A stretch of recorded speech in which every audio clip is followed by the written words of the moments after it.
I am Zola. I am 34 years old and the founder of a successful medical technology company in Atlanta. Next week, I am marrying a wonderful man named Sterling. To make peace with my past before stepping into my future, I decided to visit the grave of my late husband, Marcus. He died in a tragic boating accident 3 years ago. His body was never recovered, leaving me with nothing but an empty casket and a marble headstone to mourn. As I knelt on the manicured grass of the cemetery, wiping away the morning dew from his engraved photograph, I heard the crunch of footsteps behind me. A little boy no older than 4, clutching a bright red plastic ball, trotted up to the headstone. He tilted his head, looking at the picture of Marcus, and then looked directly at me. "Ma'am," the little boy said, his voice high and innocent, "why are you cleaning a picture of my daddy? He is at my house right now." My heart slammed against my ribs. I dropped the cloth I was holding, staring at the boy's bright blue eyes. Blue eyes. Just like my brother-in-law, Preston. "What did you say, sweetheart?" I whispered, my voice trembling.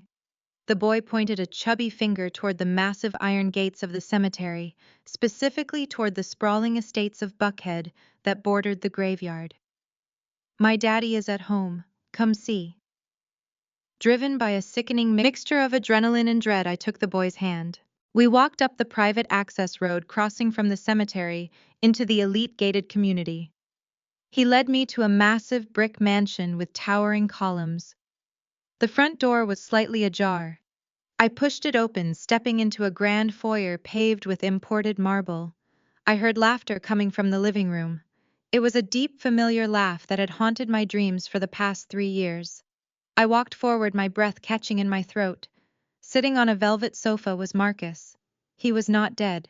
I was very much alive, looking healthier and more tanned than I remembered. But the shock of seeing my dead husband alive was instantly eclipsed by what he was doing. Marcus had his hands wrapped tightly around the waist of a woman in a silk crimson robe. She leaned down, kissing him passionately on the mouth. When she pulled back, tossing her long hair over her shoulder, my entire world shattered. It was Serena, my older sister, the former pageant queen and the undisputed golden child of our family. "Well, well, well," a smooth, mocking voice echoed from the corner of the room. I turned my head. Preston, Serena's white investment banker husband, was leaning against a mahogany wet bar. He swirled a glass of expensive bourbon, a twisted smirk playing on his lips. "Look who finally decided to join the family reunion. I told you she would wander up here eventually." "Marcus!" I choked out, stepping into the room. Marcus looked up. For a fraction of a second, panic flashed in his eyes, but it was quickly replaced by a cold, hard glare. He did not pull away from my sister. In fact, Serena smirked intentionally, resting her hand on Marcus's chest. "You look like you have seen a ghost, Zola." Serena laughed, her tone dripping with the same condescension she had used since we were children. "Do not act so surprised. You were always too busy staring at your spreadsheets and building your little medical startup to notice what was happening in your own home. Marcus needed a real woman, someone who actually knows how to keep a man satisfied instead of a rigid, sterile workaholic." "You faked your death?" I asked, my voice dropping to a harsh whisper as the reality of the situation began to click into place. "You put me through 3 years of absolute agony. You let me plan a funeral for an empty box. Why?" Preston chuckled, taking a slow sip of his bourbon. "Because your suffocating ambition was boring, Zola, and more importantly, because of the $5 million life insurance policy.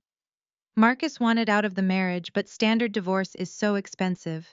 Faking a boating accident in the Caribbean, that pays out beautifully.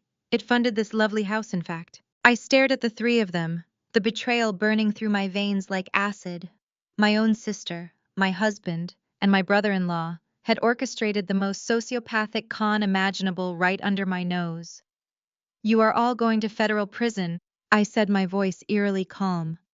I reached into my purse for my phone. "Insurance fraud, grand larceny. I am calling the police." "I would not do that if I were you," Preston said. He set his glass down and walked over to the glass coffee table. He picked up a thick legal folder and tossed it onto the sofa right next to Marcus. "Because if you make that call, you will be the one sharing a jail cell with your shiny new fiancé." I froze. What are you talking about? Sterling is a prominent federal prosecutor, correct? Preston smiled, his blue eyes flashing with malice. A man with a truly spotless record running for district attorney next year. What do you think will happen to his pristine political career when the press finds out his beautiful fiancée is a bigamist? Preston tapped the folder. Marcus is legally alive, Zola. The insurance company might have declared him dead in absentia, but I have the Caribbean harbor footage proving he walked off that boat. I also have his fingerprints on a lease agreement from last week. If you walk down the aisle with Sterling next Saturday, you are committing bigamy. It is a felony. It will instantly destroy Sterling's career, get him disbarred, and put you both behind bars. I demanded, "What do you want?" Preston smiled. "I want you to surrender your company today, Zola." I stared at Preston, the sheer audacity of his threat hanging in the heavy air of the living room. My sister Serena stood beside Marcus, a smug smile plastered across her flawless face. They expected me to break. They expected the old Zola, the dutiful daughter who always bent backward to keep the peace, to crumble and hand over the company I had built from nothing. Instead, a cold, sharp clarity washed over me. I looked Preston dead in his blue eyes and laughed. It was a hollow, humorless sound that wiped the smirk right off his face. I told him he was out of his mind if he thought I would surrender my entire business to a parasite. Before any of them could react, I turned on my heel and marched straight out the front door. I got into my car and slammed my foot on the gas. My hands gripped the steering wheel so tightly my knuckles turned white. I was not going to let them win. I needed an authority figure, someone who could crush this blackmail and expose this sick charade. My parents, Bishop Thomas and First Lady Vivian, were the undisputed pillars of the African American elite in Atlanta. They led a mega church with 20,000 members. They built their empire on family values, morality, and righteous living. If anyone could stop Serena and Preston, it was them. They would be horrified. They would force Marcus to come clean and protect my upcoming marriage to Sterling. I drove recklessly through the city, tires screeching as I pulled up to my parents and their sprawling estate. I did not bother knocking. I pushed open the heavy oak doors and stormed down the hallway, my heels clicking loudly against the hardwood floor. I burst into the formal dining room, the words already spilling out of my mouth. I started shouting that Marcus was alive, that Serena had been hiding him, that Preston was trying to extort my company. I expected gasps of shock. I expected my mother to drop whatever she was holding and rush to comfort me. Instead, the dining room was perfectly calm. My mother Vivian was standing at the mahogany table, carefully tying a silk ribbon around a brightly wrapped gift box. A massive banner hung across the back wall reading, "Happy 4th birthday, Leo." My father, Bishop Thomas, was sitting at the head of the table, calmly reviewing a church financial ledger. Neither of them looked surprised. They just looked annoyed. I stopped dead in my tracks, my chest heaving as I looked at the birthday banner, then at the gifts, and finally at my parents. The realization hit me like a physical blow. They knew. They already knew about the boy. They knew about Marcus. "You knew," I whispered, the betrayal suffocating me. "You knew my husband faked his death. You knew my sister was sleeping with him. You let me mourn for 3 years." My mother set down her scissors with a sharp click. She walked around the table, her face a mask of cold irritation. Without a word of warning, she raised her hand and slapped me hard across the face. The crack echoed through the large room. The force of the blow snapped my head to the side, leaving my cheek burning. "Stop your screaming, Zola," my mother hissed, her voice dripping with venom. "Do not come into my house making a scene. You have always been so dramatic, so focused on yourself. Look at you. You are 34 years old, a barren, unlovable disappointment, who cared more about software code than giving this family an heir. Do you know how humiliating it was for your father and me to watch you fail at your only duty as a wife? Serena did what you could not do. She gave Marcus a child. She gave this family a grandchild." I touched my stinging cheek, staring at the woman who gave birth to me. "You helped them hide," I said, my voice trembling with disgust. "You helped them fake a death and commit insurance fraud. You lead a church and congregation. How could you do this?" My father finally stood up from his chair. He buttoned his suit jacket, his expression completely devoid of any paternal warmth. We did what was necessary to protect the flawless public image of our family and our church, he said smoothly. Preston is a very resourceful man. When Marcus wanted to leave you, a divorce would have brought unnecessary scandal to our congregation. A tragic accident, however, brings sympathy. It brings donations. And more importantly, Preston knew how to handle the $5 million life insurance payout. He laundered that money right through our church charity funds. It paid for the new community center and it paid for your sister keeping quiet. I felt nauseous. The very foundation of my life was a lie constructed by the people who were supposed to protect me. You used a fake charity to launder stolen money, I said, backing away from them. I am going to the authorities. Sterling is a federal prosecutor. He will tear this entire church apart. You will all rot in prison. My father let out a low, patronizing chuckle.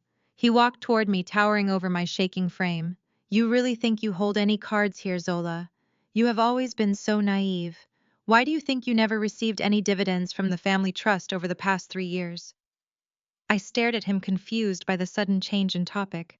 What exactly does the trust have to do with this? I used my influence to quietly freeze you out of the family trust right after Marcus died. My father sneered, his eyes locking onto mine with absolute malice. I told the board you were unstable due to grief.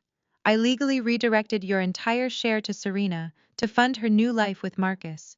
You have nothing left but your little tech company, and Preston is taking that away today. I slammed the heavy oak door of my parents' mansion behind me, the sharp crack echoing through the humid Atlanta night. My cheek still burned from my mother's slap, but the physical sting was nothing compared to the complete devastation of their betrayal. I got into my car, gripping the steering wheel until my hands ached. My own parents had stolen my family trust to fund my sister's affair with my husband. They had laundered $5 million through their megachurch just to protect their precious public image. I sat in the driver's seat, taking slow, deep breaths to steady my racing heart. I refused to let them break me. They had taken my marriage, my trust fund, and my family, but they were not going to take my life's work. My medical technology company was my fortress. I had built it from the ground up, navigating the ruthless corporate world without a single dime of their money. I started the engine, a fierce determination replacing the shock. I would walk into my headquarters tomorrow, lock down my corporate assets, and hire the most ruthless legal team in the state to crush Preston and his extortion attempt. The next morning, I arrived at my sleek glass and steel headquarters in downtown Atlanta. The morning sun reflected off the towering building, a monument to everything I had achieved on my own. I wore my sharpest tailored suit, projecting the absolute authority of a chief executive officer. I walked through the revolving glass doors and approached the security turnstiles, nodding politely to the front desk staff. I pulled my corporate badge from my bag and tapped it against the scanner. A sharp red light flashed, accompanied by a harsh buzzing sound. Access denied. I frowned, assuming it was a simple system glitch. I tapped the badge again. Another red light. Another rejection. I sighed, turning toward the main reception desk to ask for a temporary pass. Before I could even speak to the receptionist, a heavy hand clamped down on my shoulder. I spun around. Preston stood there wearing a perfectly tailored navy suit and a victorious smirk. Flanking him were 3 armed corporate security guards, and to my absolute horror, 2 of my senior board members, Richard and Diane. "Good morning, Zola," Preston said, his voice loud enough to echo across the busy marble lobby. "I am afraid your access card has been deactivated. In fact, you no longer have clearance to enter this building." I stepped back, shaking off his hand, and glared at him. "You are completely out of your mind, Preston. I own this company. I am the chief executive officer. Get out of my lobby before I have my security team physically remove you from the premises." I turned to the head of security, a man I had personally hired 3 years ago. "Marcus, escort this man out immediately." The security chief did not move. He looked down at the floor, shifting uncomfortably. Preston chuckled, adjusting his silk tie. "They cannot take orders from you anymore, Zola. You do not have executive control." "What are you talking about?" I demanded, my voice rising, as employees walking through the lobby began to stop and stare. "You have zero authority here." Preston calmly opened the leather briefcase he was holding. He pulled out a thick stack of legal documents bearing the official seal of the state court. Do you remember the spousal power of attorney you and Marcus signed right after you got married? The one that gave him joint executive authority over your assets in the event of an emergency. I felt the blood drain from my face. I remembered. It was a standard legal precaution we took when the company was just a small startup. Marcus is dead, I stated firmly, looking at the board members. Those documents are entirely void. That is the tragedy of this whole situation, Preston said, his voice dripping with mock sympathy. He turned to Richard and Diane, adopting the tone of a deeply concerned family member. As I explained to the board this morning, Marcus was legally declared dead in absentia because his body was never found. However, new evidence has surfaced. Marcus is legally alive. And because he is alive, your marriage is still valid. Those spousal power of attorney documents were never nullified. Preston waved the papers in my face. Marcus exercised his legal right this morning. He signed emergency directives, handing corporate proxy control over to my investment firm. Your corporate accounts are frozen. Your executive powers are suspended pending a full board review. He is extorting me, I shouted, turning desperately to Richard and Diane. Preston and my sister faked Marcus's death 3 years ago to steal a $5 million life insurance payout. They have been hiding him in Buckhead. Preston is blackmailing me for my company. Richard, a stoic man who had mentored me for years, looked at me with profound pity. Zola, please calm down. You are not making any sense. Marcus died 3 years ago. Preston placed a comforting hand on Richard's arm, shaking his head sadly. This is exactly what I warned you about, Richard. Zola is suffering from severe widow's psychosis. The stress of her upcoming wedding to Sterling has triggered a complete mental breakdown. She burst into my home yesterday screaming that she saw Marcus sitting on my couch. She is hallucinating that her dead husband is still alive. That is a lie. I fired back, my voice echoing off the glass walls. He was there. My parents know about it. They are all in on it. Diane covered her mouth, her eyes wide with horror. Oh, Zola, your father called me an hour ago. The bishop was in tears. He said you came to their house last night screaming delusions about Marcus and Serena.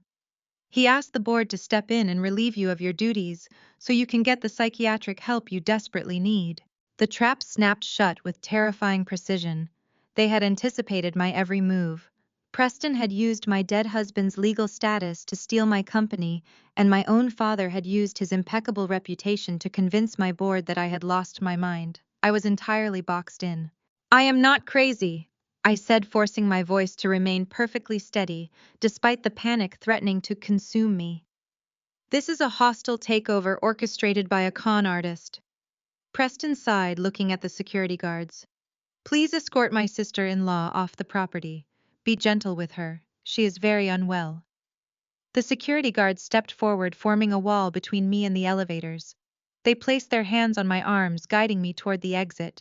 I looked around the lobby. Dozens of my own employees were staring at me, whispering behind their hands. The people I had hired, the teams I had built, all looking at me like I was a broken, tragic figure who had finally snapped under the weight of grief. Preston stood next to the turnstiles, a triumphant smile lighting up his pale face. He thought he had completely destroyed me. He thought he had taken my company, ruined my credibility, and left me with absolutely nothing. As the glass doors closed behind me, shutting me out of my own empire, I stood on the sidewalk. I did not cry. I did not scream. I just adjusted my jacket and smiled. Preston was about to learn a very hard lesson. The morning sun warmed my face as I walked away from the towering glass facade of my former company. I did not walk toward the train station or hail a cab. Instead, I turned down the alleyway leading directly to the executive parking garage. Preston was arrogant, but he was also predictable. He always parked his pristine silver car in the same reserved spot on the ground floor. My access badge to the main building had been deactivated, but the physical key to the private garage entrance still hung on my keychain. I slipped it into the heavy metal lock, turned it, and stepped into the cool, dimly lit concrete cavern. I found his vehicle easily. It sat there gleaming brightly under the fluorescent lights, a shiny symbol of his ill-gotten wealth. I did not carry a weapon. I did not plan to key his doors or slash his tires. I carried something far more destructive. I reached into my tailored blazer and pulled out a single sheet of paper folded neatly in half. It was a certified medical document. I tucked it carefully under the windshield wiper on the driver's side, pressing it flat against the thick glass. Then I leaned against the concrete pillar adjacent to his parking spot and waited. I did not have to wait long. Less than 30 minutes later, the heavy metal doors of the elevator chimed loudly. Preston strutted into the garage, whistling a cheerful, upbeat tune. He was still wearing that sickening, triumphant smile from the lobby. He tossed his expensive leather briefcase into the passenger seat and moved toward the driver's side door. That is when he finally saw me standing quietly in the dark shadows. He stopped walking, his bright smile faltering for a brief second before returning with forced arrogant bravado. "Are you stalking me now, Zola?" Preston asked, leaning casually against the shiny roof of his car. "I thought I made myself perfectly clear upstairs. You have absolutely no power left. Your board thinks you are a grieving madwoman. Your corporate accounts are frozen solid. The smart move would be to go home, pack your bags, and prepare to sign the transfer papers." I did not move. I did not blink. I kept my posture perfectly straight, letting the heavy silence stretch between us until his smug smile began to twitch nervously. "I am not here to beg for my company back, Preston," I said, my voice smooth and lethal. "I am here to give you a gift. Consider it a token of my appreciation for the brilliant show you put on this morning." Preston scoffed, crossing his arms defensively over his broad chest. "I do not want anything from you except your signature." "Oh, I think you will desperately want this," I replied, nodding slowly toward the car windshield. "Go ahead, read it." Preston glanced at the folded paper trapped securely under the wiper blade. He narrowed his blue eyes, clearly suspicious, but his overwhelming arrogance got the better of him. He snatched the paper from the glass and unfolded it quickly. I watched his eyes dart rapidly across the page, tracking the typed text and the official hospital letterhead. I watched his brow furrow in deep, genuine confusion before he looked back up at me. "What is this supposed to be?" he demanded, waving the paper aggressively. "A surgical report from 6 years ago. Why are you giving me Marcus's old medical records?" "Look closer at the specific procedure, Preston," I instructed, taking a slow, deliberate step forward. "My mother slapped my face this morning. She called me a barren, unlovable disappointment. She told me I failed at my absolute duty as a wife because I could not give Marcus a child. She praised my older sister for giving this prominent family a grandchild. You all bought into the exact same false narrative. Yao built this entire extortion plot around the fabricated fact that Serena gave Marcus the beautiful family he always truly wanted." Preston stared at the white paper again, his eyes scanning the complex medical terminology. I saw the exact precise moment the devastating realization hit him. The vibrant color drained entirely from his handsome face, leaving his smooth skin a pale, sickly gray. 6 years ago, Marcus and I decided to focus entirely on building our respective careers. I explained, my voice echoing sharply off the damp concrete walls. We agreed we did not want children. Marcus went to a highly private medical clinic in Buckhead. He had a documented, totally irreversible vasectomy. We kept it completely secret from my deeply religious, image-obsessed parents to avoid their endless judgmental lecturing. Preston swallowed hard, his throat bobbing nervously. He looked frantically from the paper to me, his large hands beginning to shake slightly. "That is physically impossible. The boy is 4 years old. Marcus is his biological father. Marcus has been firing blanks for 6 years," I stated flatly, shattering his pathetic delusion into a million tiny pieces. "That 4-year-old boy running around your luxury estate cannot possibly be his son. Marcus knows it. Serena knows it. They just needed a convenient, wealthy idiot to fund their lavish lifestyle and launder their stolen insurance money. You thought you were the brilliant mastermind, Preston. You thought you married the golden child to slowly drain my family's immense wealth. But you are just the clueless bankroll for a massive, humiliating lie." Preston crumpled the paper tightly in his fist, his breathing growing shallow and incredibly rapid. "You are lying to me. You forged this fake document to mess with my head." "Call the clinic," I challenged, taking another step closer until I was standing right in front of him. Verify it yourself. Serena did not sleep with Marcus to get pregnant. She used Marcus as a convenient decoy to trap you. I stared dead into Preston's eyes.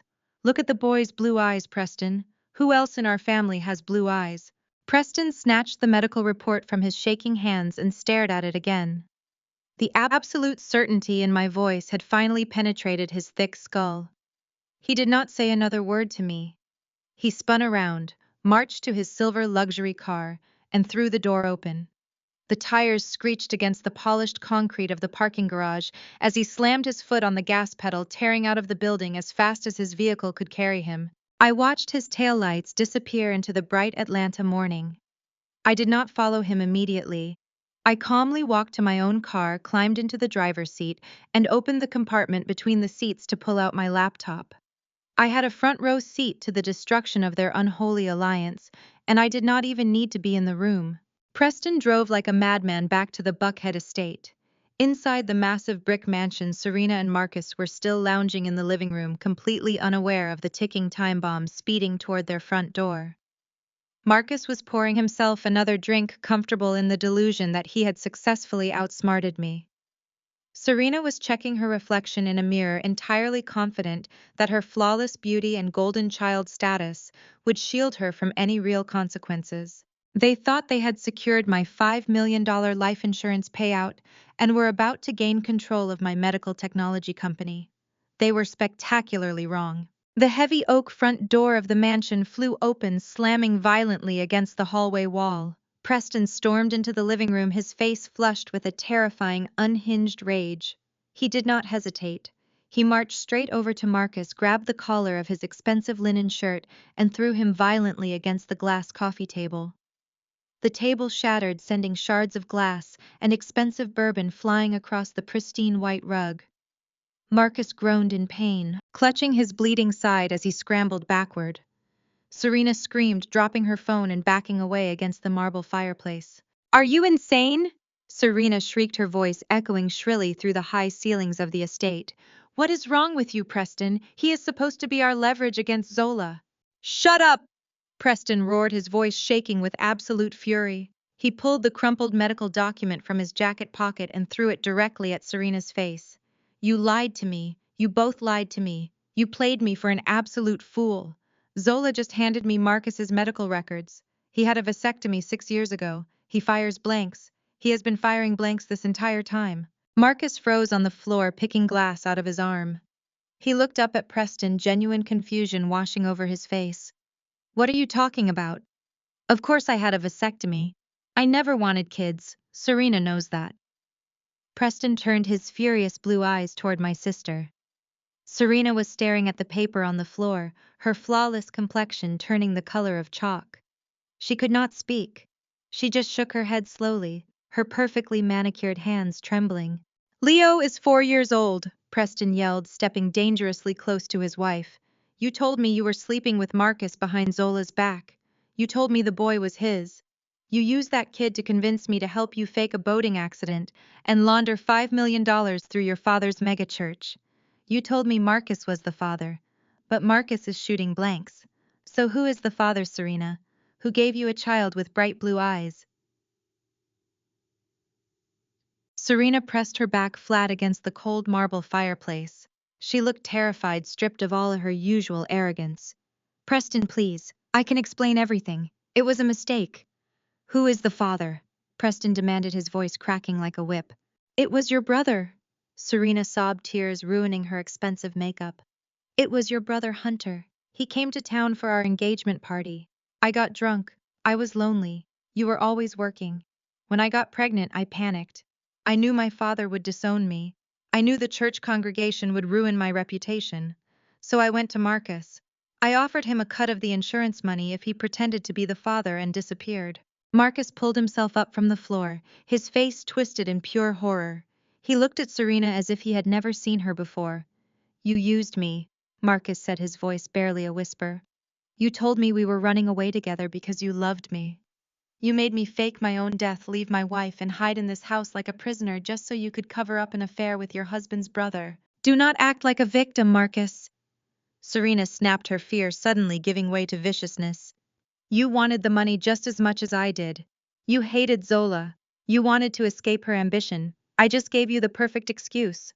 I am going to kill you, Preston hissed, stepping towards Serena. I married you to get access to your father's wealthy congregation. I put up with your insufferable, arrogant family, so I could funnel my predatory investment schemes through your mega church. I tolerated you because I thought we were building a financial empire together, but you made me raise my own brother's bastard child. You used my family, Serena screamed. You just wanted the church accounts. You are pathetic, Marcus yelled, stumbling toward the front door. Preston lunged, tackling Marcus to the floor. The three of them descended into a violent, chaotic screaming match, tearing each other apart. Down the street, parked under an oak tree, I sat in my car. I listened to their unholy alliance shatter through my laptop speakers. Years ago, I secretly gifted Serena a smart device. I was intercepting her network, recording every single word. I placed my laptop securely in my bag, the audio recording safely saved, encrypted, and backed up across multiple cloud servers. I started my car and drove straight toward downtown Atlanta. I did not waste time going back to my apartment or confronting my parents again. I needed a real ally, someone with actual power who stood outside the toxic web of my family's lies and influence. I was heading directly to the office of my fiancé Sterling. As a brilliant federal prosecutor, Sterling was sharp, uncompromising, and deeply devoted to the law. He loved me for my mind and my resilience, not for my family's social status. I knew that showing him this evidence would destroy him emotionally, but it was the only way to protect us both from Preston's sickening trap. I arrived at the federal courthouse, bypassing the usual security lines with my visitor clearance, and took the private elevator up to the prosecution division. Sterling was sitting at his large wooden desk, surrounded by stacks of case files. When he looked up and saw me, his tired face immediately broke into a warm, genuine smile. He stood up, opening his arms to greet me, but his smile quickly faded as he took in my disheveled appearance, the faint bruise on my cheek from my mother's hand, and the intense burning focus in my eyes. Zola, what happened to your face?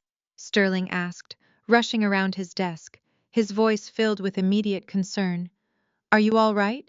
What is going on? Sit down, Sterling, I said quietly, setting my laptop on his desk. I need you to listen to this before you say anything. I opened the audio file and hit play. The speakers filled his quiet office with the crisp, unmistakable sound of the chaotic confrontation I had captured just an hour earlier. Sterling's eyes widened in sheer disbelief as Preston's furious voice echoed through the room, yelling about the vasectomy, the fake death, and the $5 million insurance fraud. Then came Serena's sobbing confession about sleeping with Preston's brother, followed by Preston's enraged admission that he had married my sister solely to target Bishop Thomas's wealthy megachurch congregation for his predatory financial schemes. When the recording ended, Sterling sat in complete stunned silence. His hands were clenched into tight fists on his desk.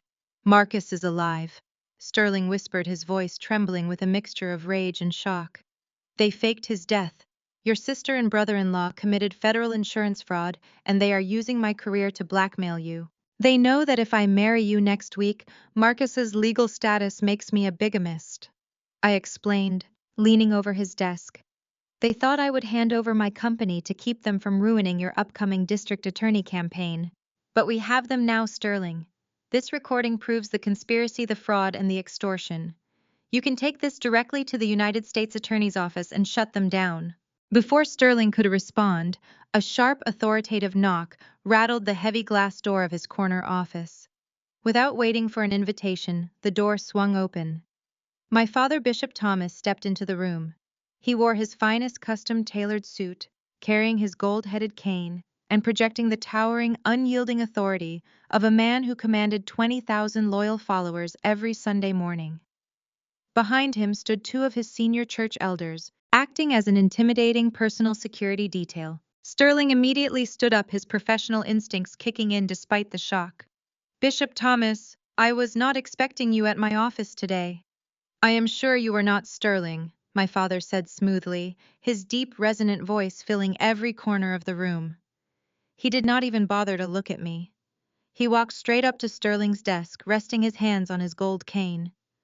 I am here on an urgent matter regarding the spiritual and moral integrity of your future. If you are here to defend what Serena and Preston did, you can save your breath, I interjected, stepping between my father and my fiancée. Sterling just heard the entire recording. He knows about the fake death.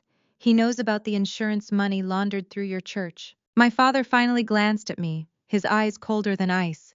You always were an ungrateful, foolish girl, Zola, he said quietly. Then he turned his full attention back to Sterling. Son, I have come here to offer you a simple, undeniable choice. As a young African American man running for district attorney in this city, you need the support of the community. My church represents 20,000 registered voters. My endorsement guarantees your victory in the upcoming election. My opposition, however, will destroy you. Sterling narrowed his eyes, his prosecutor demeanor taking total control. Are you attempting to bribe a federal official, Bishop?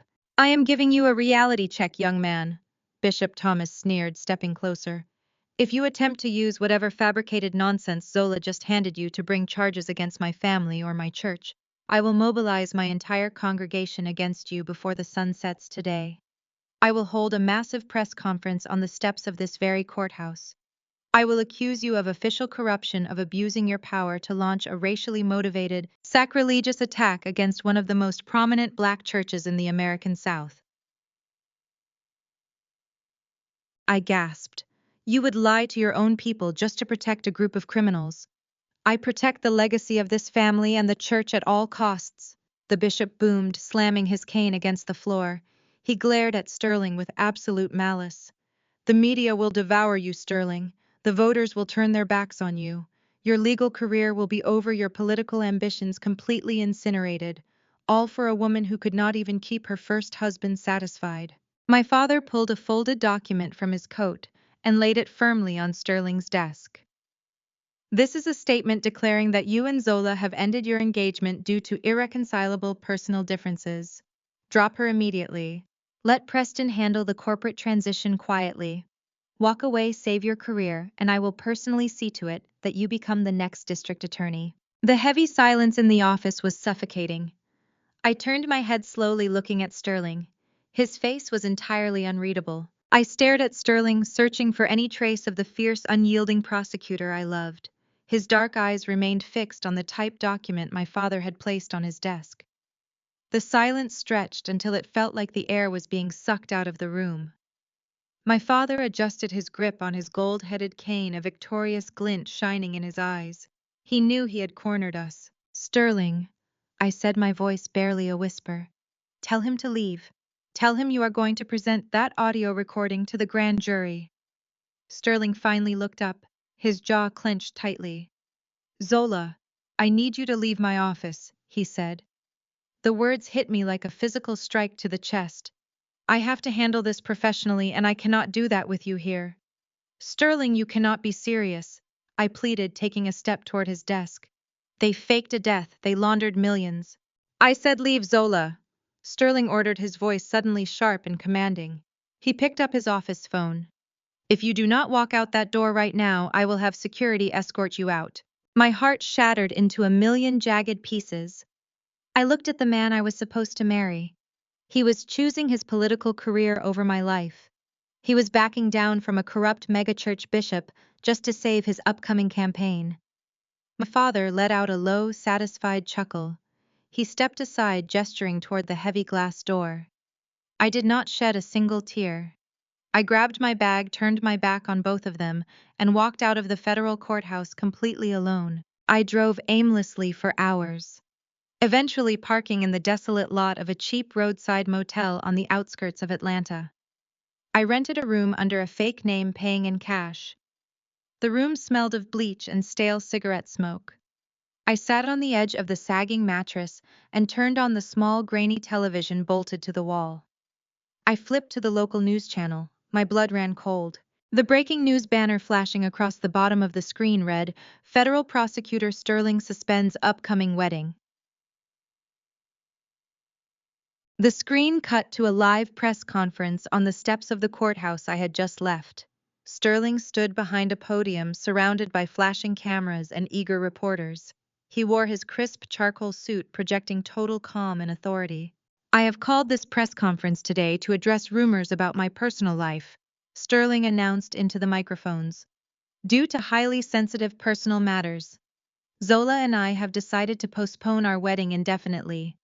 I ask the media to respect our privacy during this incredibly difficult time, so I may remain focused on serving the justice system of this city. A reporter shouted a question.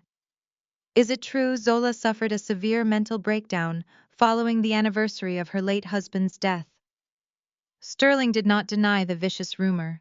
He simply lowered his head, adopting an expression of profound sorrow. I will not comment on her medical condition, Sterling replied smoothly. She needs space to heal and I am praying for her recovery. I threw the television remote.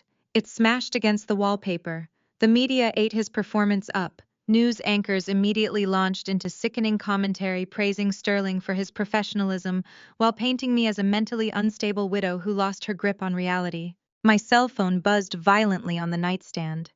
The screen lit up with incoming text messages. My mother sent a message first.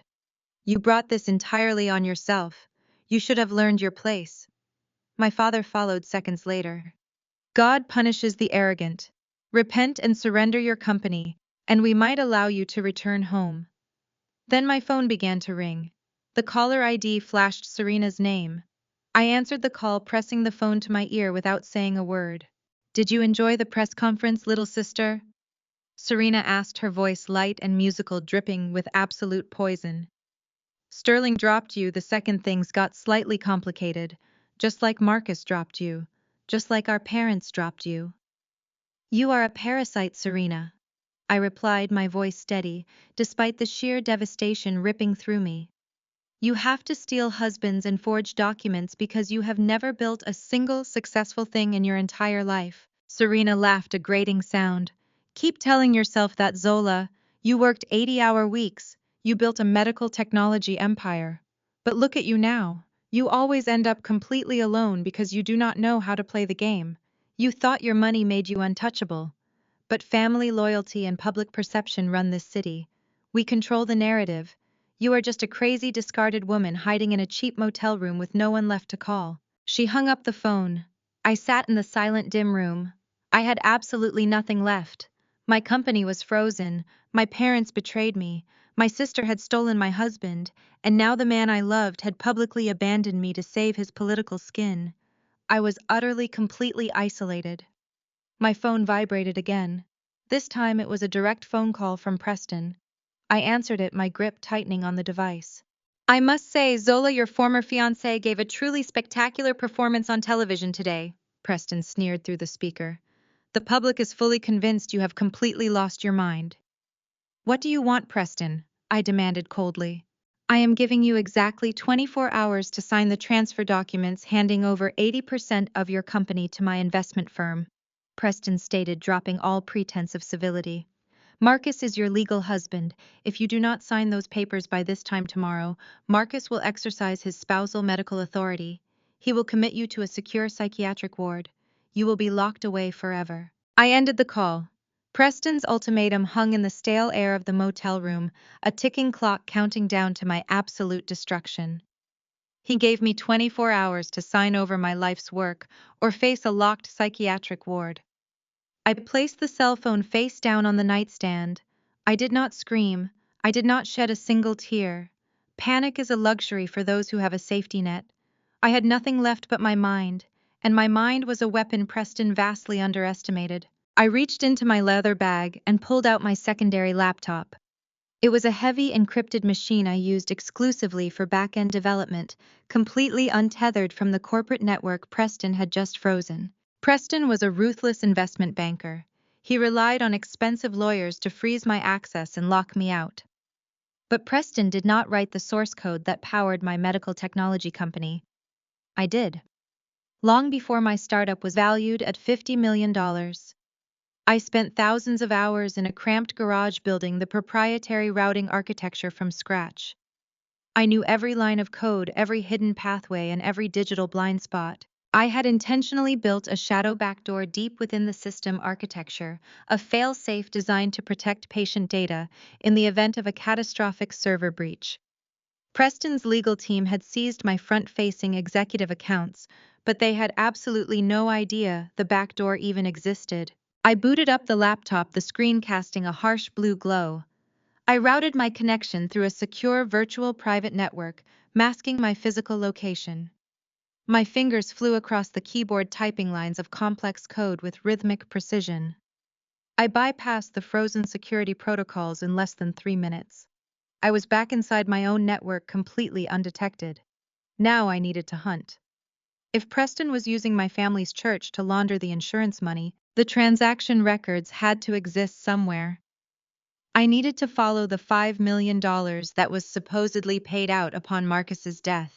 I wrote a custom search algorithm, programming it to scan international wire transfers, matching the exact date Marcus was declared legally dead. I set the parameters to flag massive sudden influxes of offshore cash, routed through Caribbean banking institutions. The motel room was dead silent save for the furious clicking of my keyboard and the low hum of the air conditioning unit. I stared at the screen, my heart pounding a steady, relentless rhythm against my ribs. I was no longer the grieving widow or the betrayed daughter. I was a predator tracking a parasite. A notification chimed. The algorithm found a match. I opened the encrypted ledger, my eyes scanning the heavily obfuscated data. There it was, a $5 million payout, originating from the primary life insurance provider, wired to a holding account in the Bahamas just 2 weeks after Marcus vanished. But the money did not stay there. I tracked the routing numbers, watching the funds splinter into dozens of smaller, seemingly untraceable microtransactions. Preston was thorough, but he was arrogant. He used standard tumbling techniques, assuming nobody would ever look this closely. I peeled back the digital layers one by one, mapping the complex web of shell companies. The microtransactions crossed back into the United States, funneling directly into 3 corporate entities registered in Delaware. I pulled the corporate filings for those specific entities. My blood ran ice cold. The shell companies were registered to a holding group owned entirely by Preston, and the sole beneficiary of those shell companies was the community outreach fund of my father's megachurch. My parents had not just turned a blind eye to my husband's fake death. They were the central financial hub of the entire criminal operation. Bishop Thomas and First Lady Vivian were actively washing Preston's stolen millions, turning dirty insurance payouts into clean, untaxed religious donations. But where did Marcus fit into all of this? If Preston and Serena had stolen the money, how was Marcus funding his comfortable new life, hidden away in the Buckhead estate? I shifted my search parameters, targeting Marcus's hidden financial footprint. Since he was legally dead, he could not possess a standard bank account or a valid credit card. He had to be surviving on a shadow payroll. I hacked into the ledger of Preston's primary shell company, searching for recurring outgoing payments. I found a secure, untraceable debit account registered under a fake name, linked directly to the Buckhead property address. I opened the transaction history for that specific debit account. The truth hit me with clarity. The account balance was incredibly low. Marcus was not a wealthy man enjoying the spoils of a $5 million heist. He was receiving a highly restricted automated transfer of exactly $2,000 every single week. It was an allowance. Preston was not treating Marcus like a partner in this grand conspiracy. He was treating him like a captive employee. Marcus was completely dependent on Preston for every single dollar he spent. Marcus had given up his freedom, his legal identity, and his marriage, expecting to be a millionaire. Instead, he was trapped inside Serena's house at Preston's mercy. If Marcus ever stepped out of line, Preston could simply cut off his funds and leave him destitute, or worse, expose him to the authorities for the insurance fraud. Marcus was not the mastermind. He was a disposable pawn. And now that Preston was forcing me to sign over my company to keep Marcus's existence a secret, Marcus had outlived his usefulness. Once I signed that transfer document tomorrow, Preston would have absolute control of my tech empire. He would no longer need the threat of bigamy to control me. He would no longer need Marcus. I knew exactly what Preston was going to do next. I was going to eliminate the loose end. He was going to kill Marcus for real this time. I slammed my laptop shut, the horrifying realization settling over me like a suffocating blanket. Preston was not just a white-collar criminal. He was preparing to become a cold murderer. I had to get to Marcus before Preston realized I knew. Tracking his physical location was shockingly easy now that I had access to his shadow debit account. The transaction history showed a distinct pattern. Every Tuesday and Thursday night, precisely at 9, Marcus bought 2 drinks at a dilapidated dive bar on the industrial outskirts of Atlanta. It was a place disconnected from the glittering Buckhead estates and our old life. It was a place where dead men could hide in plain sight. I grabbed my keys, abandoned the motel room, and drove straight toward the industrial district. The neon sign of the bar flickered erratically, casting a sickly red glow across the cracked pavement of the parking lot. I pulled my coat tightly around me and stepped into the dimly lit, smoke-filled room. The air smelled of stale beer. I scanned the shadowy booths lining the far wall. There he was. Marcus sat alone in a corner booth, staring blankly at a half-empty glass of whiskey. He looked exhausted, his expensive linen shirt replaced by a faded gray hoodie. He looked like a man serving a life sentence. I walked over and slid onto the vinyl seat directly across from him. Marcus jumped, nearly knocking over his drink. His eyes widened in terror as he recognized me. He glanced toward the door, expecting Preston's security guards to drag me in. "What are you doing here, Zola?" Marcus hissed, keeping his voice dangerously low. "Are you trying to get us both killed? Preston has people watching me." I did not flinch. I pulled out my tablet and pushed it across the wooden table. "Preston is not watching you to protect you, Marcus. He is watching you because you are a liability." Marcus stared at the screen, his jaw tightening as he read the financial data I uncovered. His eyes traced the $5 million life insurance payout filtering into Preston's shell companies and my father's church accounts. Then he saw the ledger for his own shadow account, the pathetic $2,000 allowance. "You sold your soul and faked your death to become a billionaire," I said, my voice completely devoid of pity. "You thought you were running away with my glamorous sister to live a life of endless luxury. Preston put you on a leash. He controls every dollar you spend, every move you make, and every breath you take." Marcus swallowed hard, pushing the tablet back toward me. His hands were shaking. "You do not understand, Zola. Serena promised me we would leave the country together once the dust settled. She said Preston was just handling the logistics." "Serena lied to you," I stated coldly, leaning across the table to ensure he heard every word. "Serena was sleeping with Preston's own brother. She got pregnant and panicked because my father would have disowned her for having a mixed-race child out of wedlock. She used you as the ultimate scapegoat. She convinced you to fake your death so she could pretend the baby was yours, securing her place in the family and giving Preston access to my father's congregation." Marcus squeezed his eyes shut, the crushing weight of his stupidity catching up to him. "Preston forced me to sign those corporate proxy documents this morning," Marcus whispered, his voice cracking with fear. "He told me once you surrendered your company we would get our cut of the money. He said we would be free." I shook my head, feeling a grim sense of satisfaction watching his delusions shatter. "You are never going to be free, Marcus. Think about it. Why would Preston keep you alive once I sign over my company? Tomorrow afternoon, I transfer 80% of my medical technology company to his investment firm. Once my signature is on that paper, your existence is no longer a threat to my marriage, but a threat to his freedom. You are the only living witness to his insurance fraud." Marcus looked at me, the blood draining from his face. "He is going to silence you, Marcus, permanently. He will stage a robbery," I continued, pressing my advantage, "or a tragic overdose. He will kill you for real this time, and Serena will not shed a single tear." Marcus buried his face in his hands, trembling violently. He was completely broken. "What do you want me to do?" he begged, looking up at me with tears in his eyes. "I will do anything you want, Zola. I will testify. I will go to the police. I will wear a wire and expose Preston, Serena, and your corrupt father. Just help me get out of this city alive." I nodded, closing my tablet. "Wait for my signal tomorrow. Do not let Preston know you suspect anything. I stood up, pulling my coat tight. Stay here for 10 minutes after I leave. I turned and walked out of the bar, stepping back into the humid Atlanta night.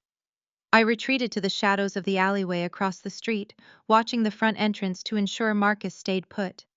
5 minutes later, the bar door swung open. Marcus stumbled out, clutching his jacket, ignoring my instructions in his blind panic. Before he could take 3 steps toward the street, a black unmarked van screeched to a halt right in front of him. The side door slid open violently. 3 large men in tactical gear leaped out. Marcus screamed, but one of the men struck him across the face with a baton. They dragged his limp body into the van, slamming the door shut. The vehicle sped off into the darkness, leaving no trace behind. I stood frozen in the pitch-black alleyway, my breath caught in my throat. Preston was not waiting for tomorrow. He was cleaning house tonight. I watched the red tail lights of the unmarked van vanish into the sprawling labyrinth of Atlanta's industrial district. My hands were trembling, but my mind was operating with terrifying clarity. Preston was neutralizing his liabilities, and Marcus was just the first domino to fall. If I signed my company over to Preston tomorrow, I would be next. I turned away from the damp alleyway and hurried back to my car, checking my mirrors to ensure I was not being followed. As soon as I locked the doors and started the engine, my burner phone buzzed against the center console. I had purchased the cheap, untraceable device just hours ago, giving the number to only one person, my mother. I stared at the glowing screen. First Lady Vivian was calling me at 1 in the morning. I answered the call, keeping my voice completely devoid of emotion. "What do you want, Mother?" "Zola, thank God you answered," Vivian cried through the speaker, her voice trembling with manufactured panic. "You have to come to the church right now. Please, Zola. It is Preston. He has completely lost his mind. He is threatening your father. He is threatening Serena. You are the only one who can help us fix this." I gripped the steering wheel, listening to her desperate theatrical sobbing. "Why should I help you? You stood in your dining room and slapped me across the face. You told me I was a barren disappointment. I was putting on an act to protect you from him." My mother lied smoothly, her voice breaking with practiced precision. "Preston has microphones hidden in our house. He has been blackmailing the bishop for 3 years, threatening to destroy the church if we did not help him hide Marcus. I slapped you because I needed Preston to believe I was on his side. I was trying to keep you safe, Zola. Please come to the sanctuary. Use the private side entrance. We can end this nightmare together." She hung up the phone. I sat in the darkness of my car, staring at the blank screen. It was a beautiful, compelling story. It was also a complete and utter lie. I knew my mother better than anyone. Vivian did not cower before anyone, and she certainly did not sacrifice her own pride to protect a daughter she viewed as defective. She was setting a trap. But if I wanted to dismantle Preston's empire, I needed to know exactly what play my family was trying to execute. I put the car in gear and drove toward the megachurch. The sanctuary was massive, a sprawling modern cathedral that seated thousands, but tonight it was completely hollow and silent. The stained glass windows cast long, eerie shadows across the plush carpet. I walked through the private side entrance, my footsteps muffled as I approached the main altar. My mother sat alone in the front pew, wearing a dark trench coat. She clutched a leather portfolio against her chest, dabbing her eyes with a tissue. She looked up as I approached, rushing forward to grab my hands.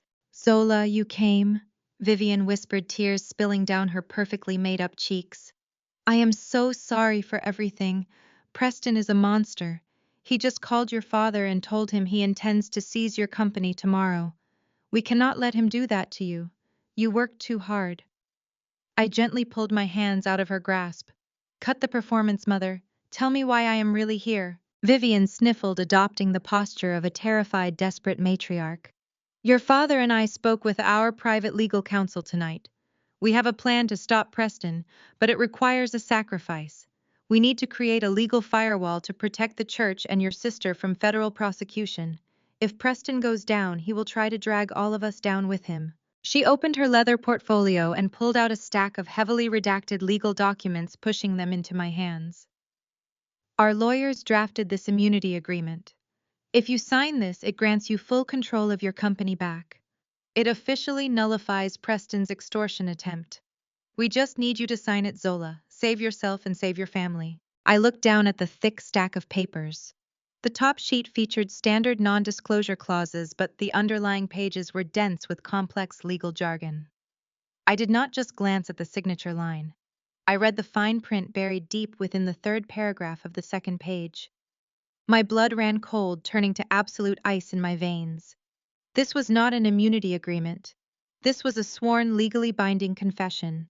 The document explicitly stated that I, Zola, orchestrated the entire insurance fraud scheme 3 years ago. It stated that I forced Marcus to fake his death because I wanted the $5 million to fund my medical technology startup. It completely exonerated Preston, Serena, and the bishop, placing the entire criminal enterprise squarely on my shoulders. If I signed this document, my parents would hand it directly to the federal authorities. They were planning to send me to federal prison to protect their pristine public image and Preston's stolen wealth. I looked up from the papers, staring directly into my mother's eyes. The fake tears were gone. Her gaze was hard, calculating, and completely devoid of any maternal love. She was waiting for me to blindly sign my own life away.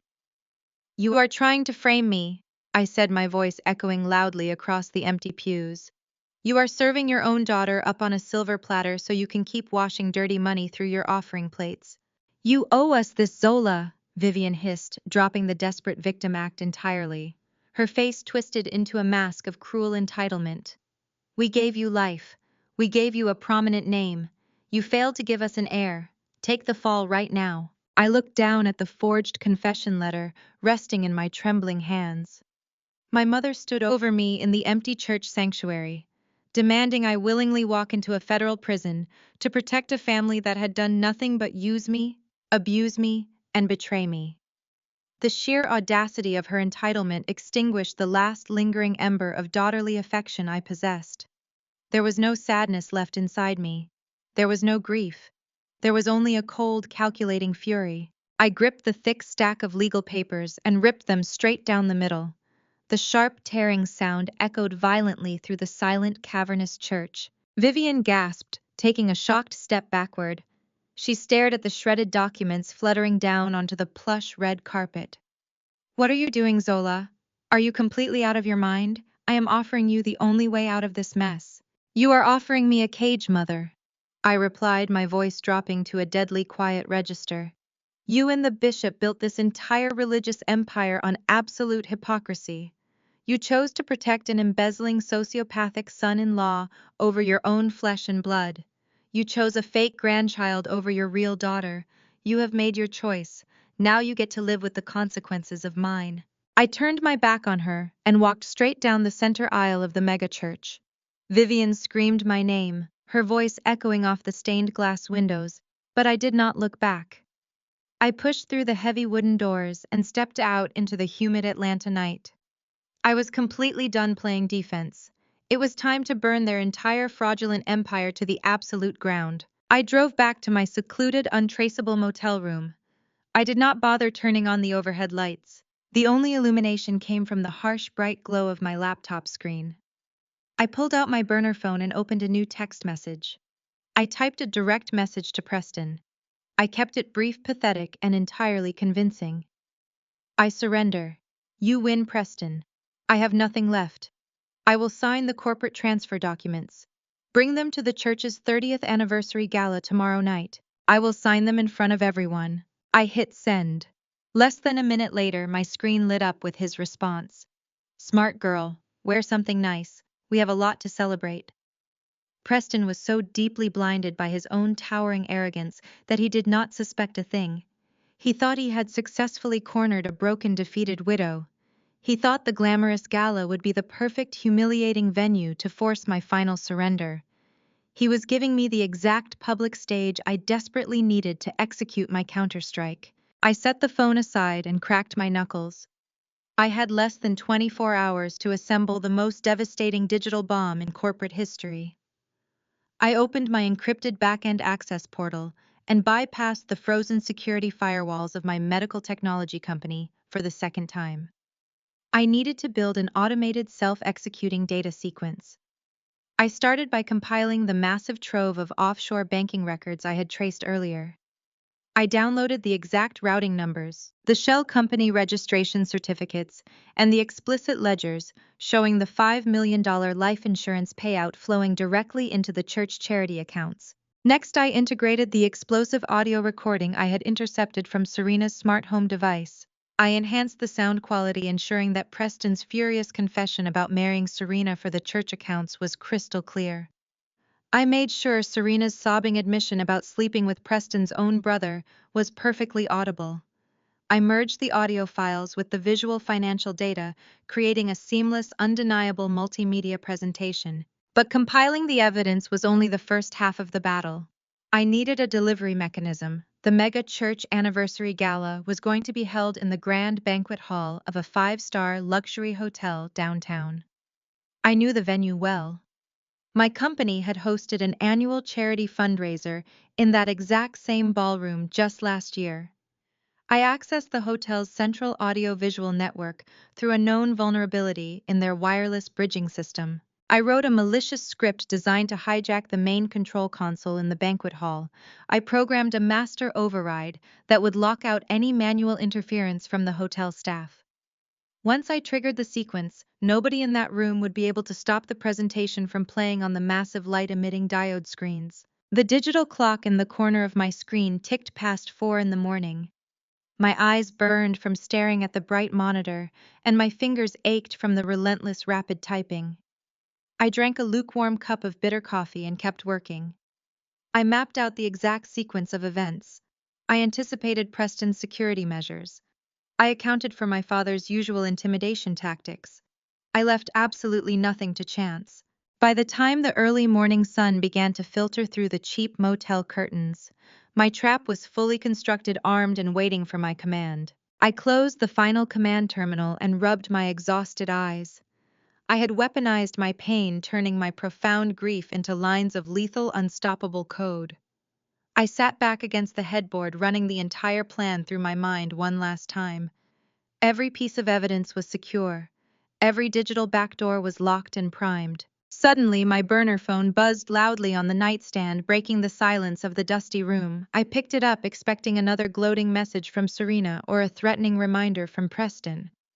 Instead, the screen displayed a text message from a completely unknown number. The message was short and incredibly specific. It proved my ally had completed their part of the mission. I read the screen again and smiled. The text read, "The package is secure, proceed to phase 2. I stared at the anonymous text message, a slow, dangerous smile finally breaking across my exhausted face. The package is secure. Proceed to phase 2. It was the absolute confirmation I needed. The single greatest variable in my plan had just been neutralized. I powered down the burner phone, snapped my laptop shut, and slid it carefully into my leather tote bag. The digital trap was fully constructed, primed, and locked.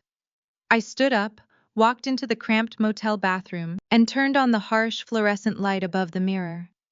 I looked terrible. My eyes were bloodshot from a completely sleepless night. My hair was a chaotic mess, and the faint bruise from my mother's vicious slap still marked my cheek. I looked exactly like the broken, defeated, hallucinating widow that Preston desperately needed me to be. I would use his own arrogant assumptions against him. I splashed cold water on my face and began preparing for the most important performance of my entire life. I drove out of the motel parking lot as the Atlanta sun climbed higher into the humid sky. I had 12 hours until the megachurch's 30th anniversary gala commenced. I did not spend those hours resting. I spent them ensuring every logistical detail of my counterstrike was flawless. I drove to an upscale boutique in Buckhead, purchasing a simple, unadorned black dress. It was a dress of mourning, completely devoid of the usual glamour expected at a high society event. It was the physical manifestation of my supposed surrender. Next, I met with my personal attorney, a brilliant corporate litigator I had retained specifically to combat Preston's legal maneuvers. I handed her a sealed flash drive containing the complete compilation of offshore banking data and the explosive audio recordings. I instructed her to stand by and await my signal. If anything went wrong tonight, she was authorized to release the entire package directly to the major news networks. By 7 o'clock that evening, the grand banquet hall of the luxury downtown hotel was packed with the most influential figures in Atlanta's elite circles. Politicians, business moguls, and prominent religious leaders mingled under the massive crystal chandeliers, sipping champagne and celebrating the monumental success of my parents' megachurch. The atmosphere was electric, dripping with wealth, and the intoxicating illusion of moral superiority. I arrived exactly 30 minutes late. I walked through the towering mahogany doors, wearing the simple black dress, my hair pulled back into a severe bun. I kept my eyes cast downward, projecting total submission. The loud chatter in the room noticeably dimmed as people spotted me. Whispers rippled through the crowd. I knew exactly what they were saying. They were pointing at the crazy widow, the woman who had lost her mind and her company in the same week. I did not have to search for my family. They found me immediately. Preston strode across the ballroom floor, parting the crowd, like Moses at the Red Sea. He wore a custom-tailored tuxedo, his blonde hair perfectly slicked back. He was the absolute picture of a victorious conqueror.